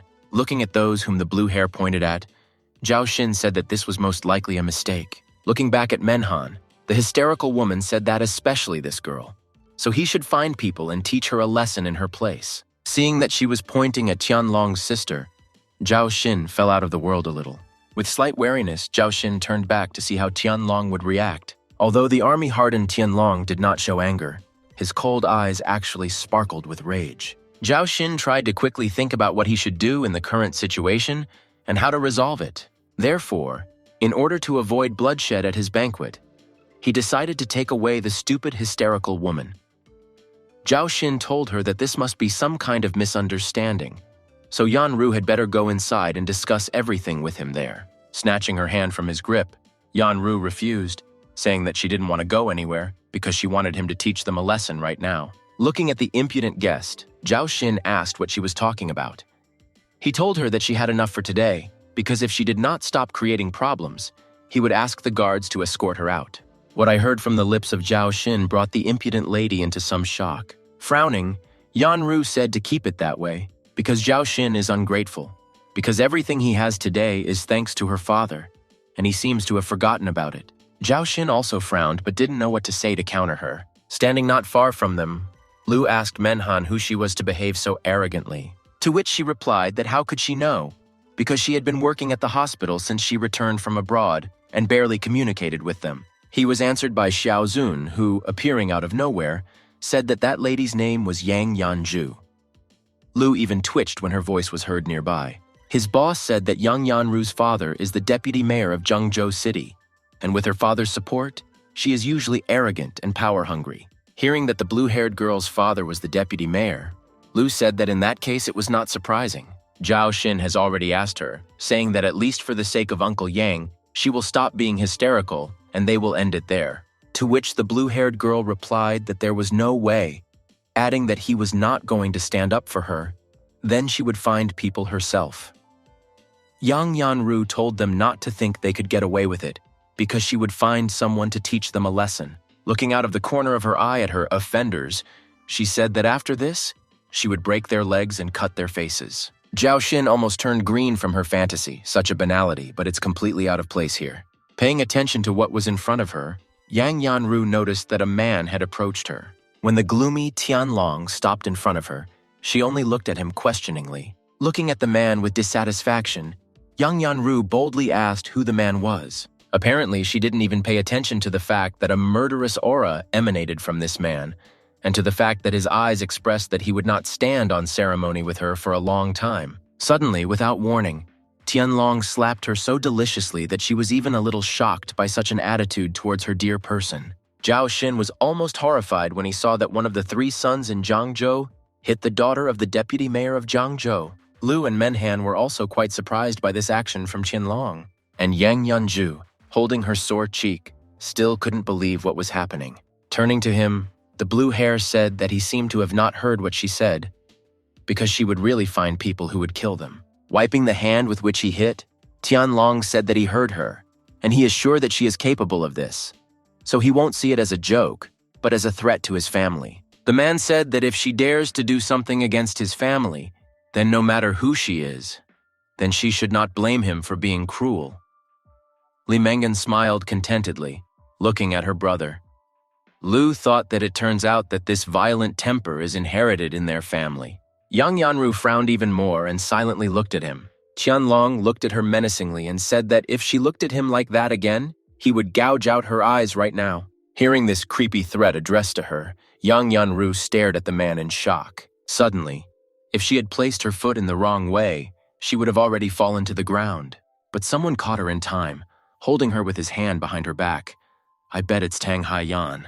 Everyone immediately paid attention to the new participant in this confusion. And as mentioned earlier, it was Tang Haiyan who held the blue hair by the shoulder and told her to be careful when she walks in such high heels. Yang Yanru stared in surprise at Tang Haiyan who helped her. Turning to Tianlong, Tang Haiyan asked that it was possible to mock a girl like that. Tianlong immediately recognized Tang Haiyan, so he advised him to mind his own business. He turned to the blue-haired girl and told her not to worry, because he would help her achieve justice. Waving his hand, Tianlong said that he thought it was better for him to forget about it, because with his meager skills, he would only embarrass himself. This infuriated Tang Haiyan, and he said irritably that it was not yet clear which of them would disgrace himself. Seeing the turn the little showdown was taking, he asked the brothers what they were doing. Li Menghan also tried to reason with her brother, asking what he was doing, but they no longer heard anyone. They saw only an opponent who must be defeated. Zhao Xin noticed that the guests who were in the banquet hall began to move towards the exit. They began to whisper among themselves, asking what happened outside. The second one replied that he did not know, since he had just left. Everyone was interested in new gossip, so they all headed towards the exit to watch the spectacle. Zhao Xin frowned, because if these two got into a big fight at the banquet he organized, then he would lose his reputation. Lu silently watched as emotions changed on the face of the banquet organizer. Having thought of something, the young man smiled, chuckled in thought. Apparently there are some ideas. Zhao Xin tried to calm them down, saying to do him a favor so that they would finish for the day. And in return, next time he will treat them to dinner and apologize. To which Tang Haiyan said that it was none of his business, so he did not need to apologize. Tianlin also said that this only concerns him and Tang Haiyan, so he should not interfere. Zhao Xin fell silent, watching them doubtfully, because after this evening his reputation would be over. Tang Haiyan swung his fist with some kind of brutality and headed towards his opponent. Qianlong also did not waste any time. He walked towards Tang Haiyan, preparing to kick. But then, apparently someone additionally decided to intervene in the battle of two tigers. For some reason, Tianlong and Tang Haiyan froze in surprise, not understanding how this happened. Apparently, they were so surprised by the fact that Lu easily stopped their attacks. Moving away from them, Tianlong at first could not understand what Lu Yi needed and why he stopped them. Lu, with a smile, thanked them for keeping him company to measure their strength, saying that next time he would definitely visit them to thank them. Tang Haiyan also did not understand what this was about now. But then Tianlong suddenly noticed guests who came out of the banquet hall to see what was going on there. Because of Lu Yi's words, they thought that they were holding training battles after all. What is the point of Mr. Li and Mr. Tang quarreling? Turning to his sister, Tianlong agreed with Lu, saying that that was enough for today. Lu just silently looked at Tang Haiyan, waiting for what he would do. To which Tang Haiyan turned around and went to the exit, as if casually mentioning that this was such a bummer. Yang Yanju immediately ran up to him and asked him if he would really leave everything as it was. As he passed her, he quietly whispered that they were leaving and would talk about it later. Tang Haiyan said that there are more of them, and now Zhao Xin is on their side, so they are at a disadvantage. They will take revenge for this, but not now. The man asked if she understood. Yang Yanju frowned and replied that she understood. They quickly collected their belongings and went home to discuss the plan for revenge. Like small children, honestly. Tianlong turned to his sister and said that they were also leaving. Manhan agreed with him. Looking at Xiao Zun with displeasure, Mangan turned to Lu, saying not to make mistakes that she would make him regret later. Tianlong apologized for her, saying that this is his sister's character, so he can ignore it. To which Lu scratched his head and replied that he knew and was used to it. Turning to Zhao Xin, Tianlong asked for forgiveness, saying that he almost ruined his banquet. He replied that it was his own fault for not having foreseen this. Agreeing, Tianlong said that in that case they would go. Now only Lu Yi, Xiao Zun, and the banquet organizer himself remained in the corridor. Frowning, Xiao Zun warned him, saying that he should now be more careful with Tang Haiyan. The girl said that he would not forgive him for what happened tonight, to which Lu calmly replied that he knew and she shouldn't worry. But he didn't even realize that Tang Haiyan was already writing to someone to check who this Lu Yi was. Tang Haiyan was more gloomy than ever, because now he will plan how to finish off this guy. Smiling, Zhao Xin sincerely thanked Lu for stopping them, to which he smiled and replied that it was nothing, so there was no need to thank him. Smiling, Sister Yun said that it was already late, so they should go back already. Zhao Xin was surprised that Sister Yun left so early. Xiao Zun said that he still needs to greet important people, so she will not distract him. Zhao Xin said that since this is the case, they should be careful on the road. Sitting in the car, Xiao Zun suddenly said to no avail that he was really smart. Seeing him looking at her questioningly, the girl said that he stopped their fight and did Zhao Xin a favor, so that he killed 2 birds with 1 stone. Smiling, Lu said that this is not all he can do. She just needs to wait and she will see. Heading towards the house, Xiao Zun cheerfully said that they would see what else he was capable of. Morning came imperceptibly, and Lu received a call, so he should have woken up by now. Half asleep, picking up the phone, Lu sleepily asked who was calling and what he needed. It turned out that it was Director Lin. He said that Mayor Cao asked him to come to him. It seems that this is about the person he is looking for. Lu woke up instantly at this news. Shouting loudly that he would come right away, he put down the phone and began to get ready. Arriving at the house, Lu stood near the entrance to the courtyard, saying that if he remembered correctly, it was there. Hearing some sound, Lu turned his head to the side to see who was there. Nearby on the grass, there was a blind old man who was sitting in the lotus position. Lu immediately found out that he was practicing, and this greatly surprised him. This old man practiced Taoism, 12 pieces of brocade. It must be something powerful. The blind old man exhaled loudly, releasing something from his mouth. Rising to his feet from his usual place, the old man began to walk, saying that he must be Lu Yi. The fact that the old man knew him surprised the young man. Smirking, the old man turned his head to the guy, asking how his teacher, Lu Wushuang, was doing. But the fact that the blind old man knew the name of his teacher greatly alerted the guy. Lu watched the old man warily, wondering how he could know the name of his teacher. The old man in black round glasses just grinned, directing his gaze at the boy. Lu tried to understand how he knew, because he never told anyone about him, and there are only a handful of people who know his teacher, and most of them are his enemies. As if he had read his thoughts, he cheerfully told him not to worry, because he was not the enemy of his teacher. Still frowning at the Taoist, Lu asked, "Then who is he?" To which the old man replied that he was from Mount Longhu, and his Taoist name was Tai Bai. Hearing this name, Lu apparently guessed who was walking in front of him. As it turned out, this blind old man is the so-called divine seer, the immortal Tai Bai. Longhu Mountain is the famous holy land of Taoism, which over thousands of years has given birth to countless geniuses whose art is terrifying. As the current protector of Donghu Mountain, the immortal Tai Bai possesses not only outstanding skill, but also a more powerful art known as divine providence, which allows him to know the past and future. Twitching, Lu asked if that immortal Tai Bai was really there. Turning to the young man, the old man asked why he didn't believe him or something. Showing respect, the guy said that he would not dare, because it would be disrespectful on his part, and before he left the mountain, he often heard the teacher talk about him.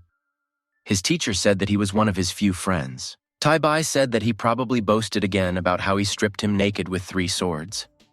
After hearing this part, Lu asked how he knew. Irritation appeared on the old man's face when he said that how could he not know what he was like? He said that the next time they meet, Tai Bai will definitely strip him naked and let everyone see his privates. Humming vaguely, Lu said that he was unlikely to be able to do this. Looking at the young man, Tai Bai asked if he thought that he could not defeat his teacher. Without warning, the old man headed towards the boy at great speed. Lu was even nervous at first because the old man decided to fight him. Stretching his hand forward, Lu thought that this old man was an old friend of his teacher, so his strength should not be underestimated.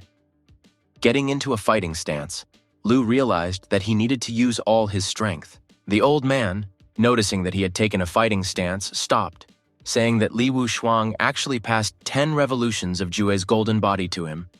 And this is interesting. Raising his hands in the air, Tai Bai said that it seemed that normal techniques would not be effective against him. Having used some technique, it began to seem as if the old man had 6 more arms.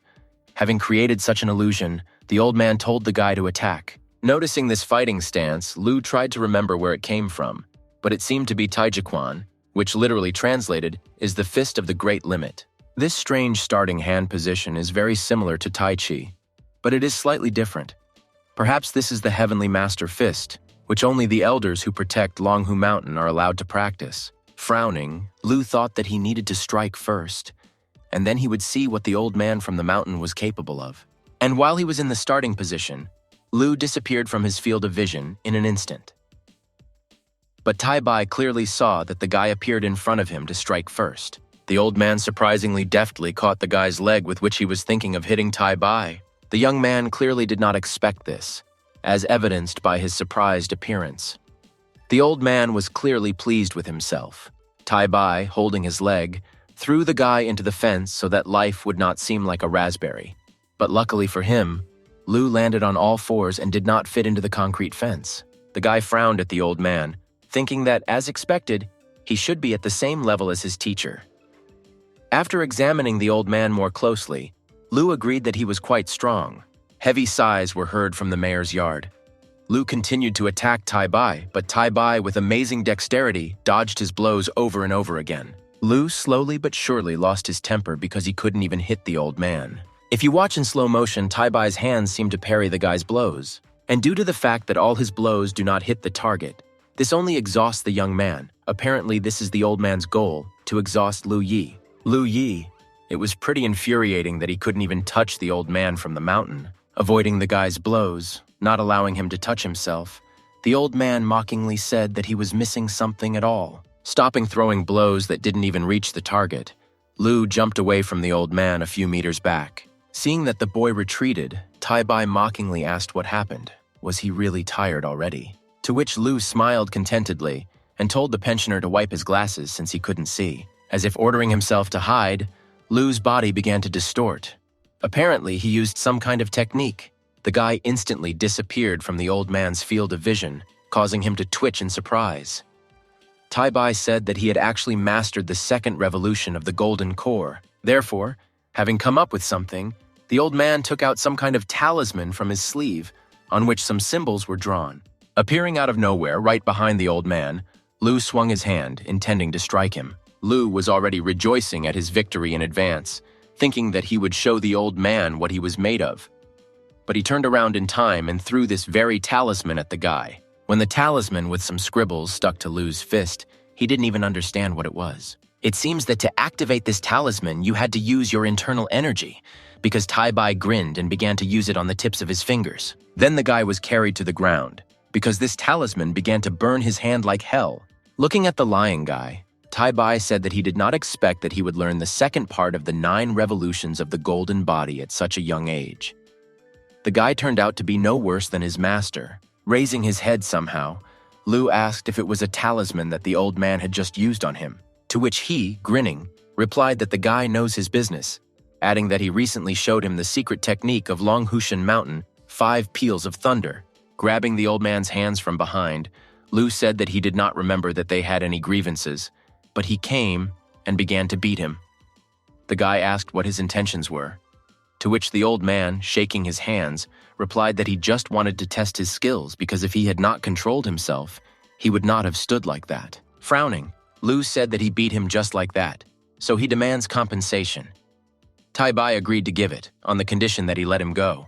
Then suddenly someone screamed loudly, asking what Lu was doing with the old man. Mayor Cao hurried to them, telling Lu to immediately release Mr. Tai Bai. Approaching the so-called divine seer, Lao Cao asked him if he was all right.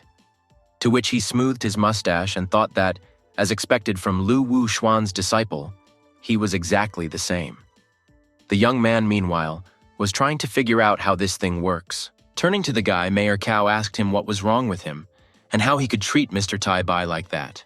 But then the old man himself intervened, saying not to blame the boy, because Tai Bai is an old friend of his master, so he should call him uncle. Mayor Cao, saying that he understood, suggested we talk inside, because outside is not very convenient. To which Tai Bai refused, saying that he and Lu Yi would take a walk outside. Lu looked at the old man in surprise, saying that it was he who was looking for him. Had something urgent happened? Turning to the guy, Tai Bai said that he was the one who asked Xiao Cao to find him. Mayor Cao confirmed the old man's words, saying that he should take care of Mr. Tai Bai, and not in the same way as he did just now. Lu asked the old man why he was there and not on Mount Longhushan, to which he replied that the guy had forgotten what he did for a living. He was doing it as a favor. Tai Bai said that someone asked him to tell Xiao Cao about his fate, and he was passing by on the way back to Longhushan Mountain, so he stopped by. Remembering something, the old man said that he had completely forgotten to ask him how his master could let him go, to which Lu cheerfully asked that he wasn't known as a psychic. I caught it. You can't say anything. To which Tai Bai said displeasedly that if he knew everything, he would not be standing there in front of him. This old man would have been immortal a long time ago. I have no idea what it was for now. Raising his head to the sky, Tai Bai said that, moreover, it is impossible to calculate everything that is under the sky, and if he reveals the truth, he will be judged by heaven. Looking dissatisfied at the old man in front of him, Lu had the feeling that he was simply being misled. Almost forgetting to say again, the old man says that he came to tell him that Lu should not appear in the capital for the next 3 years. The young man, looking at the elder in surprise, asked why this was, to which Tai Bai simply and without frills replied that he would be killed. This news made the guy stop for a moment. Scratching his head, Lu cheerfully said that he had no reason to go there, especially because of the traffic jams and crowds. Any desire disappears. Stopping, the old man said that this is excellent, but he should know that his master's enemies are in the capital, and they do not yet know that he has left the mountain. Tai Bai sadly said that if they find out about him, the guy will have big problems. Frowning, the young man said that they could not defeat his master, so they decided to try their luck with him. Tai Bai told the guy not to blame his master for this, because only his master has the power to overthrow the Forbidden City in 100 years. As soon as the old man said that these were forced measures, Lu immediately remembered his teacher. In the end, Tai Bai simply told him to be careful and not get involved in anything. Looking at his old friend's student, Tai Bai said that after all, it was not in vain that he found him. Lu agreed, saying that he could tell about his fate and what awaited him in the future. But the old man interrupted him, not allowing him to finish, saying that there was no need to talk. He already knew everything that the guy wanted to know. Smiling, Tai Bai philosophically said that if this is how it should be, then it will be. And if he continues to wish for this, then it will not happen. To which the young man once again looked displeasedly at the old man, mentally asking what the difference was between this and silence. Then the old man suddenly reminded him that it was already late, so it was time for him to go to work. The guy, realizing it, immediately said goodbye. Raising his head to the sky again, Tai Bai said that the blue dragon was driving the clouds over the incomparable land, and turning to Lu Wu Xuan, he said that he had received a wonderful student. Arriving at the hospitals, Lu immediately changed clothes from orderly to department head. He lazily walked around the corridors because the guy was on his shift, so he had to do it. Suddenly, Lu heard sounds in one of the chambers on which Ma Daji was laid. The guy heard something he shouldn't have heard. From that room, a girl could be heard asking Vice President Ma not to do something. One of the nurses tried to break free from the Vice President's grip, telling him to stop. To which Ma Daji said that she can get whatever she wants, so she better not forget about who runs this hospital. Leaning towards the girl, the Vice President with a nasty grin said that if she did not agree, he would make sure that not a single hospital would accept her as a robot, and she would not be able to work in the healthcare system. Then Lu opened the door with his foot, thereby forcing the vice president to tear himself away from the nurse. Jumping away from Lin Xiu, Vice President Ma and the nurse looked at the person who had entered the room. Frowning, Lu angrily asked Madaji what he was doing with the nurse. The girl quickly ran up to the guy and, hiding behind his back, began to wipe away the tears that had come out. Madaji loudly asked if he ever follows the rules, and who allowed him to just barge in like that. Pointing at the guy, the vice president asked why he was still there, since he told him to get out. Madaji told him not to think that because he was the head of the Chinese medicine department, no one would dare to teach him a lesson. But before he could finish speaking, Lu shot him in the face, hitting him right on the nose. Having fallen on his butt, Madaji, holding his sore nose, asked how he dared to beat him, and at the same time managed to threaten with dismissal. Taking the vice president by the neck, Lu crouched next to him, asking if he thought he was qualified enough to get rid of him. With his brows furrowed, the vice president nervously asked if Lu really thought he was afraid of him. Lu also frowned and asked, "So what? He could give him another reason to fire him." The guy said that Vice President Ma must not know, but his son was taken by Lu last night. This news alarmed Madaji. Smiling shyly, the young man told him not to worry, because he would not treat him in a special way, so he would get everything at once. Vice President Ma realized with horror what was about to happen, and what Lu meant by saying that he would get everything at once. The sounds of blows were heard from the chamber in which the vice president lay. The nurse who was in the room looked at this sight in surprise. After Madaji received everything at once, he looked like a beaten pig as his whole face was terribly swollen. Shaking his hands out, Lu rose to his feet and told the vice president that next time he would not let him go so easily. Suddenly, Lu heard someone enter the room, asking what happened there. It was Director Lin with some other specialist. Seeing all this chaos, the old woman asked what was happening there. Seeing Vice President Ma's bruised and swollen face, even Director Lin recoiled in horror, asking what kind of pig snout this was. With a look of horror on his face, Lu turned to the director, saying that it was Vice President Ma. He beat himself, and the guy couldn't stop him. The old man turned to the nurse, asking if what Lu was talking about was true. Madaji pointed at someone, but only obscenities poured out of his mouth, and no one could make out what he said. Taking the vice president's hand, Director Lin said sincerely that he had done a lot for the hospital there, and they were all grateful to him, so he should take a vacation. As for work, in this case, there is Director Lin himself. Vice President Ma passed out from such happy news, not wanting to listen to it. Standing behind the director, Lu crossed his arms over his chest and thought that this old man was not a mistake, since he was able to turn this situation into a good side, so he should be more careful in the future. Then that nurse came up to him. It seems her name was Lin Xiu. Approaching Lu, the girl thanked him. Looking at the nurse, Lu smiled and said that it was right, so there is no need to thank her. A few minutes later, the specialists dressed the vice president in straitjacket, which is usually used to dress psychos. With a sad look on his face, Director Lin said that old Ma was seriously ill, so he had to help him so that he could no longer harm himself. Turning to Lu as if nothing had happened, the director invited him to come with him, since he needed to talk to the guy. Looking at the old man with a question in his eyes, Lu never asked why. Coming out of the room into the corridor, Director Lin suddenly announced that he had prepared an office for Lu. This slightly stunned the young man. The guy asked with surprise in his voice that this wasn't the dean's office. Lu said that this was inappropriate because the head of the hospital was located on this floor, and if his office was located there, it would cause discontent among other specialists. Looking at the guy over his shoulder, the director said that he knew what he was thinking about. The old man said that he was most likely just afraid. The director, staring somewhere above the door, said that he knew that Lu did not want to be a leader, but he thought that he was capable of taking on more responsibility. The atmosphere around the old man somehow warmed up when he said that now that Western medicine has become the mainstream, Chinese medicine is in decline because fewer people believe in Chinese medicine. Turning sharply to the guy, the director enthusiastically asked that he, with his excellent skills, should not take part in the return of Chinese medicine to everyday life. But Lu disappeared without a trace. Apparently, he was so reluctant to take on even more duties and responsibilities. Director Lin, noticing that the guy was not there, shouted obscenities at the entire hospital. Meanwhile, the young man had already gone down to the hall and was wondering how long he would have to listen to the director if he had not escaped on time. Then someone called him by name. It turned out to be Manhan, who approached him and said that she had been looking for him for a long time. Looking at the girl in confusion, Lu asked why she wanted to see him and how he could help her, to which she replied that since she was not working today, she was inviting him to dinner. Having tried to brush aside this tempting idea, Lu put his hands in front of him and began to slowly move back, saying that he shouldn't, because he needed to work.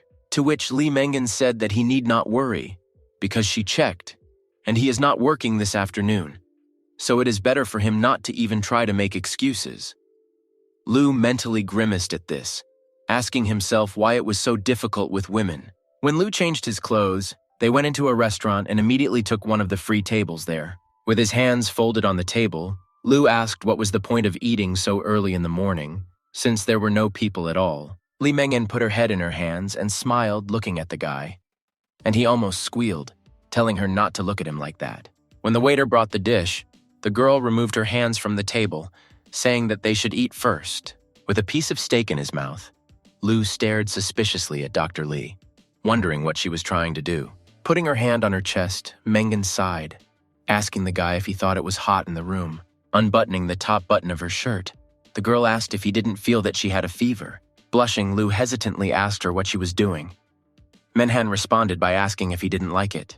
Leaning towards the guy across the table, Li Mengan indignantly asked that she was really not as beautiful as Xiao Zun, to which Lu hastily replied that she was beautiful, and he even liked her type. Returning to her place, the girl, raising one eyebrow, asked if he really liked her type. Blushing like the last pervert, Lu confirmed this with a smile. Then he heard the last thing Li Mengan could say. The girl asked if he wanted her, to which he stared in surprise at his colleague, asking what she just said. Having waved it off, he began to wave his hand, telling her not to joke like that, because how could this be? Besides, he is too different from her for them to be together. Li Mengan apparently somehow misunderstood him, because she said that everything was fine. He had nothing, but she didn't mind. To which Lu slammed his hands on the table, saying that he meant himself. He was still a virgin, and besides, he was a child.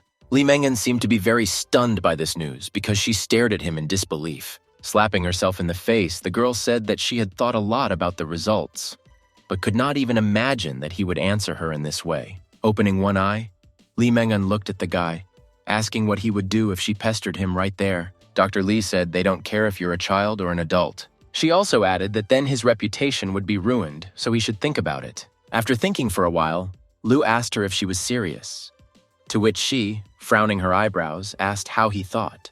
Lu asked her to tell her what was going on, because although they don't know each other very well, the girl is not the type to be reckless. The guy said that if a girl can tell him such things, then she must have problems in her head. Having made up her mind, Li Mengan said that her grandfather asked her to marry Tang Han.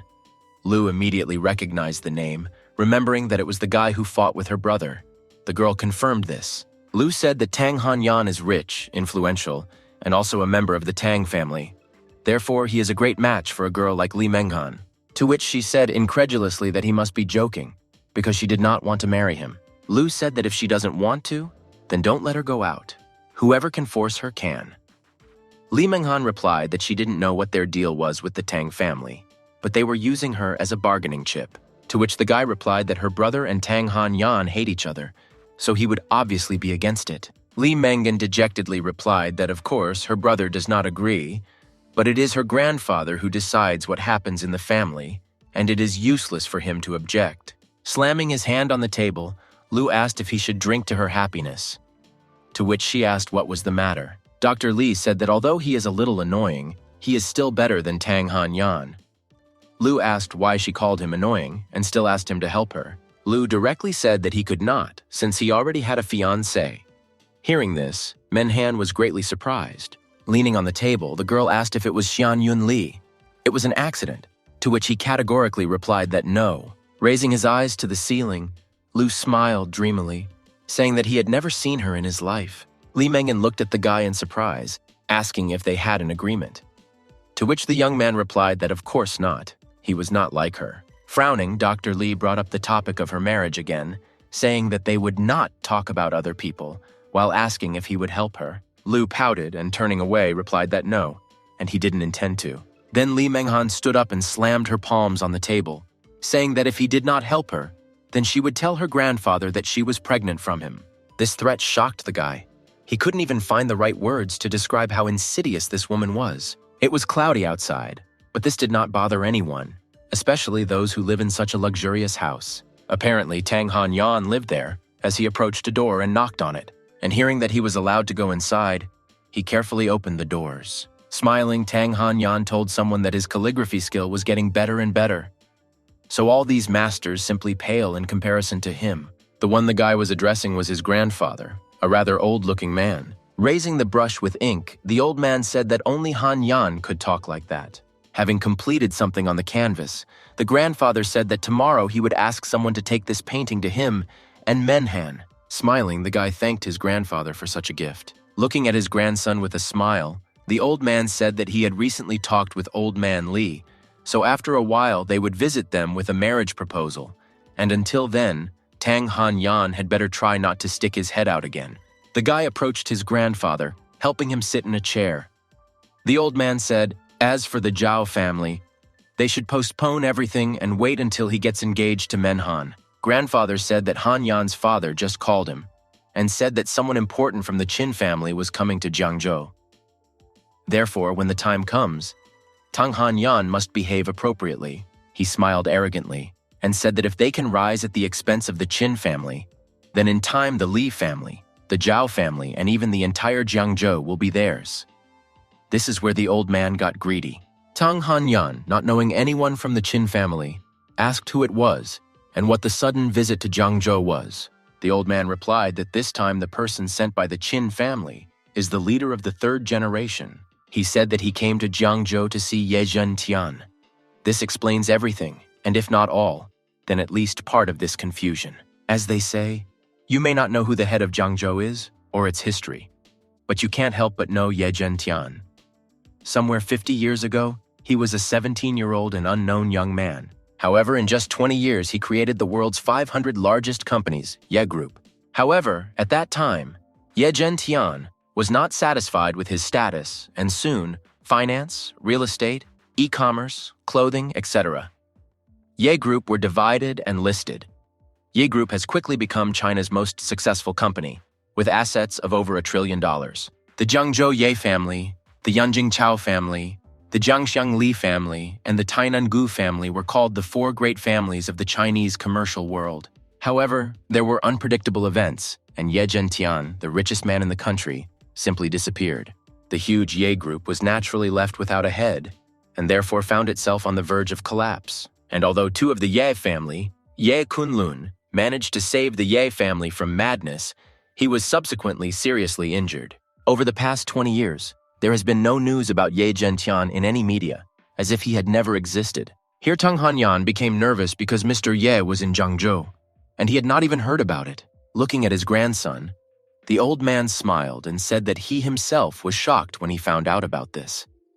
The grandfather said that if it had not been for that incident then, he is sure that he would still be laughing at the wind and rain. Looking at his grandfather, Han Yan asked what was the secret of his sudden disappearance. Here the smile left the old man's face, and his face became gloomy. He said that Ye Zhentian was almost killed by Lu Wushuang. Tang Han asked the elder who this Lu Wushuang was, to which the grandfather replied that he single-handedly defeated the three main giants of Yanjing and almost destroyed the Forbidden City. So this person is a taboo subject. The guy stared at the elder in bewilderment, saying that he couldn't believe that there were still people like that. The old man suddenly started talking about how he called him today to say something. Looking gloomily at his grandson, the grandfather said that now they are in the same boat with the Qin family, and the Qin family is the #1 enemy for Lu Wushuang. Han Yan asked his grandfather if it was too dangerous to cling to the Qin family if they had an enemy like Lu Wushuang, to which the old man replied that since ancient times, the rich and powerful have been in danger, and if the Qin family did not lose 20 years ago, then they will not lose 20 years later. You speak wise words, grandfather. They have reached a bottleneck in their Tang family's development, which is why they must count on strong support for their next step. After all, the Qin family, the most powerful in Yanjing, is therefore the best choice for them. The old man told his grandson that in the future he must obtain information about Lu Wushuang at any cost. The guy replied that he understood his grandfather. Grandfather said that he was pleased to hear this, so he could go about his business. When Tang Han walked out of his grandfather's room, he suddenly received a call from someone, and he turned his attention to the phone.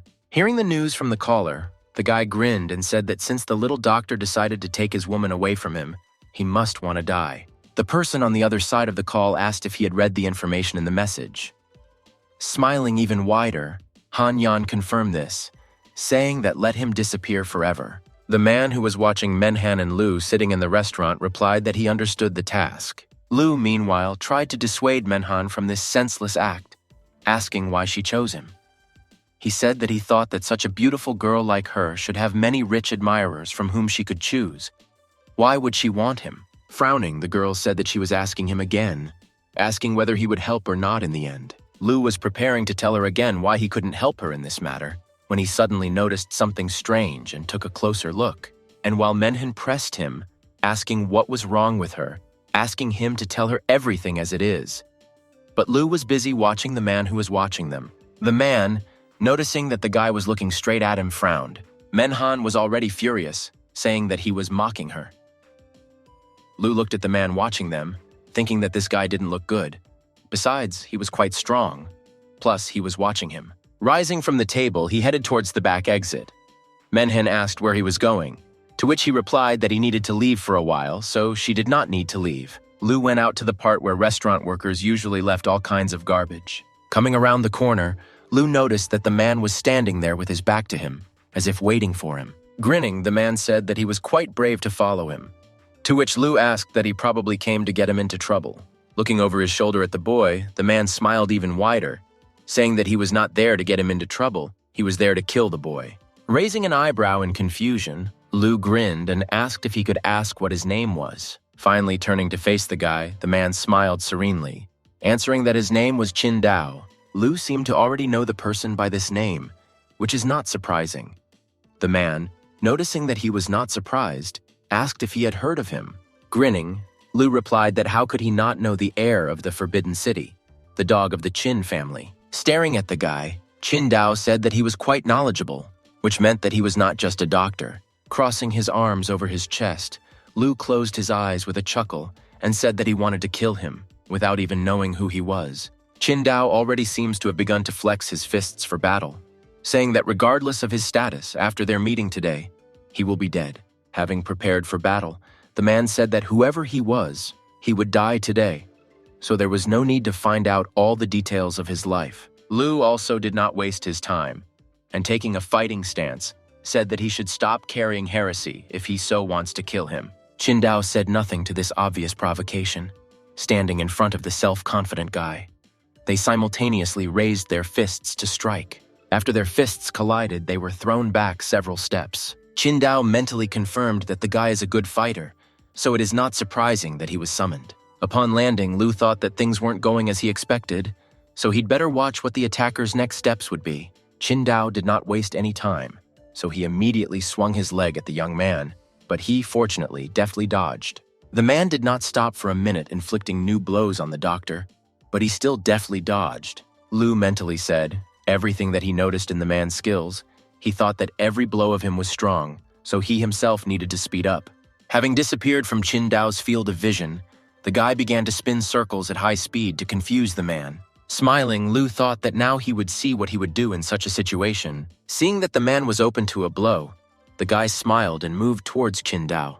Qin Dao also swung his fist, seemingly at the guy, but this blow is unlikely to reach the doctor. As expected from this guy, the man only hit the air, but not Lu. Lu himself, meanwhile, was already behind Qin Dao, about to strike with his foot. But Qin Dao would not have been the dog of the Qin family if he had not felt his presence behind him. So he put his elbow in and successfully blocked the guy's blow. Seeing that he blocked his blow, despite the fact that he was moving at great speed, Lu ground his teeth, not understanding where the man got such a reaction. Turning to the guy, Qin Dao said that he was quite weak since he couldn't even hurt him. After these words, a shadow fell on Lu's face and he began to fill his hand with internal energy. Seeing what he was doing, the man grinned and said that apparently he wanted to emphasize strength since he was losing in speed. Frowning, Lu also grinned, asking if he was already scared. Putting his hands to the sides, Qin Dao said that no one there was afraid of him, so it was better for him to start an attack. And Lu gladly accepted this kind offer and raised his fist to strike and headed towards the man. Qin Dao stopped his blow with his fist, and with a slight chuckle asked if that was all, because if so, then he was very disappointed. Smiling devilishly, Lu applied a little more force to the blow, so he easily deflected the man's fist. Jumping a short distance, Qingdao clenched his palms into fists. Lu smiled, seeing the result of his blow. Standing up, Qingdao said that for the doctor's age, it's pretty good. He admits it. Smirking, the man said that if he had more experience and strength, he would definitely lose in this fight. Lu also smiled, saying that he turns out to be just a weakling. It's even somehow insulting. Without showing it, Lu mentally noted that the man was not fighting at full strength, so he was not as simple as he seemed. Stretching out his arms, as if stretching them, he turned his head in different directions, saying that the warm-up is now over. Smiling evilly, Qingdao said that now they will start a real battle. Lu looked at the man doubtfully, saying that it was better for him not to relax, because otherwise he would quickly glue his fins together. Well, Lu apparently knows the main rule of fighting, that the best defense is an attack. At first, Qingdao stood calmly in place, but the next moment, for some reason, he stretched his arms forward while closing his eyes and concentrating on something. Lu seemed to immediately recognize what this pose was. For some reason, he remembered someone named Wing Chun. The man smirked as he looked at the guy. Lu began to continuously strike him, but he didn't even change his position. Frowning, the doctor tried to find a solution to this problem, since Qingdao was blocking all his attacks. The guy once again swung his fist, intending to hit the man's elbow, but he caught wind of his tactics and changed the trajectory of his hand, touching Lu. After Qingdao touched him, Lu flew back several meters. While Lu held his chest, blood flowed from his mouth in a thin stream. The guy said the obvious, that the man doesn't fight at his best. Smirking, Qingdao looked at the guy, saying that he was quite a perceptive child. Frowning, Lu thought that as expected from the Forbidden City after all, these old monsters have been living for God knows how many years. Perhaps they even destroyed Wing Chun. Making a movement towards the doctor, Qingdao told him not to think that everything would end so quickly. Heading towards the guy at great speed, the man said that he had something else for him. Smiling self-confidently, Qingdao swung at the doctor again. With his hands out in front of him defensively, Lu tried to figure out what to do next. Frowning, the guy realized that this couldn't continue like this, because if he continued in the same spirit, Lu would die before he used the Forbidden City Jutsu. Everyone knows that in most cases, the main character comes out of any scrape alive. Having somersaulted a few meters back, Lu began to wonder what he should do in this situation. But Qingdao didn't seem to plan on giving him time to think about his next move, as he was already rushing straight at the guy. With a cheeky grin, Qingdao walked towards the doctor, intending to finish him off completely. But Lu was not at a loss here either, and directed his internal energy into his fist, forming some kind of strange, luminous ball on his fist. Qingdao apparently also understood what the guy was using and what it was all about. Qingdao's fist and Lu's fist collided with some strange luminous sphere. After such a collision, Qingdao jumped away from Lu a couple of meters, away from harm, so to speak. Looking at his rather battered hand after the collision, the man frowned.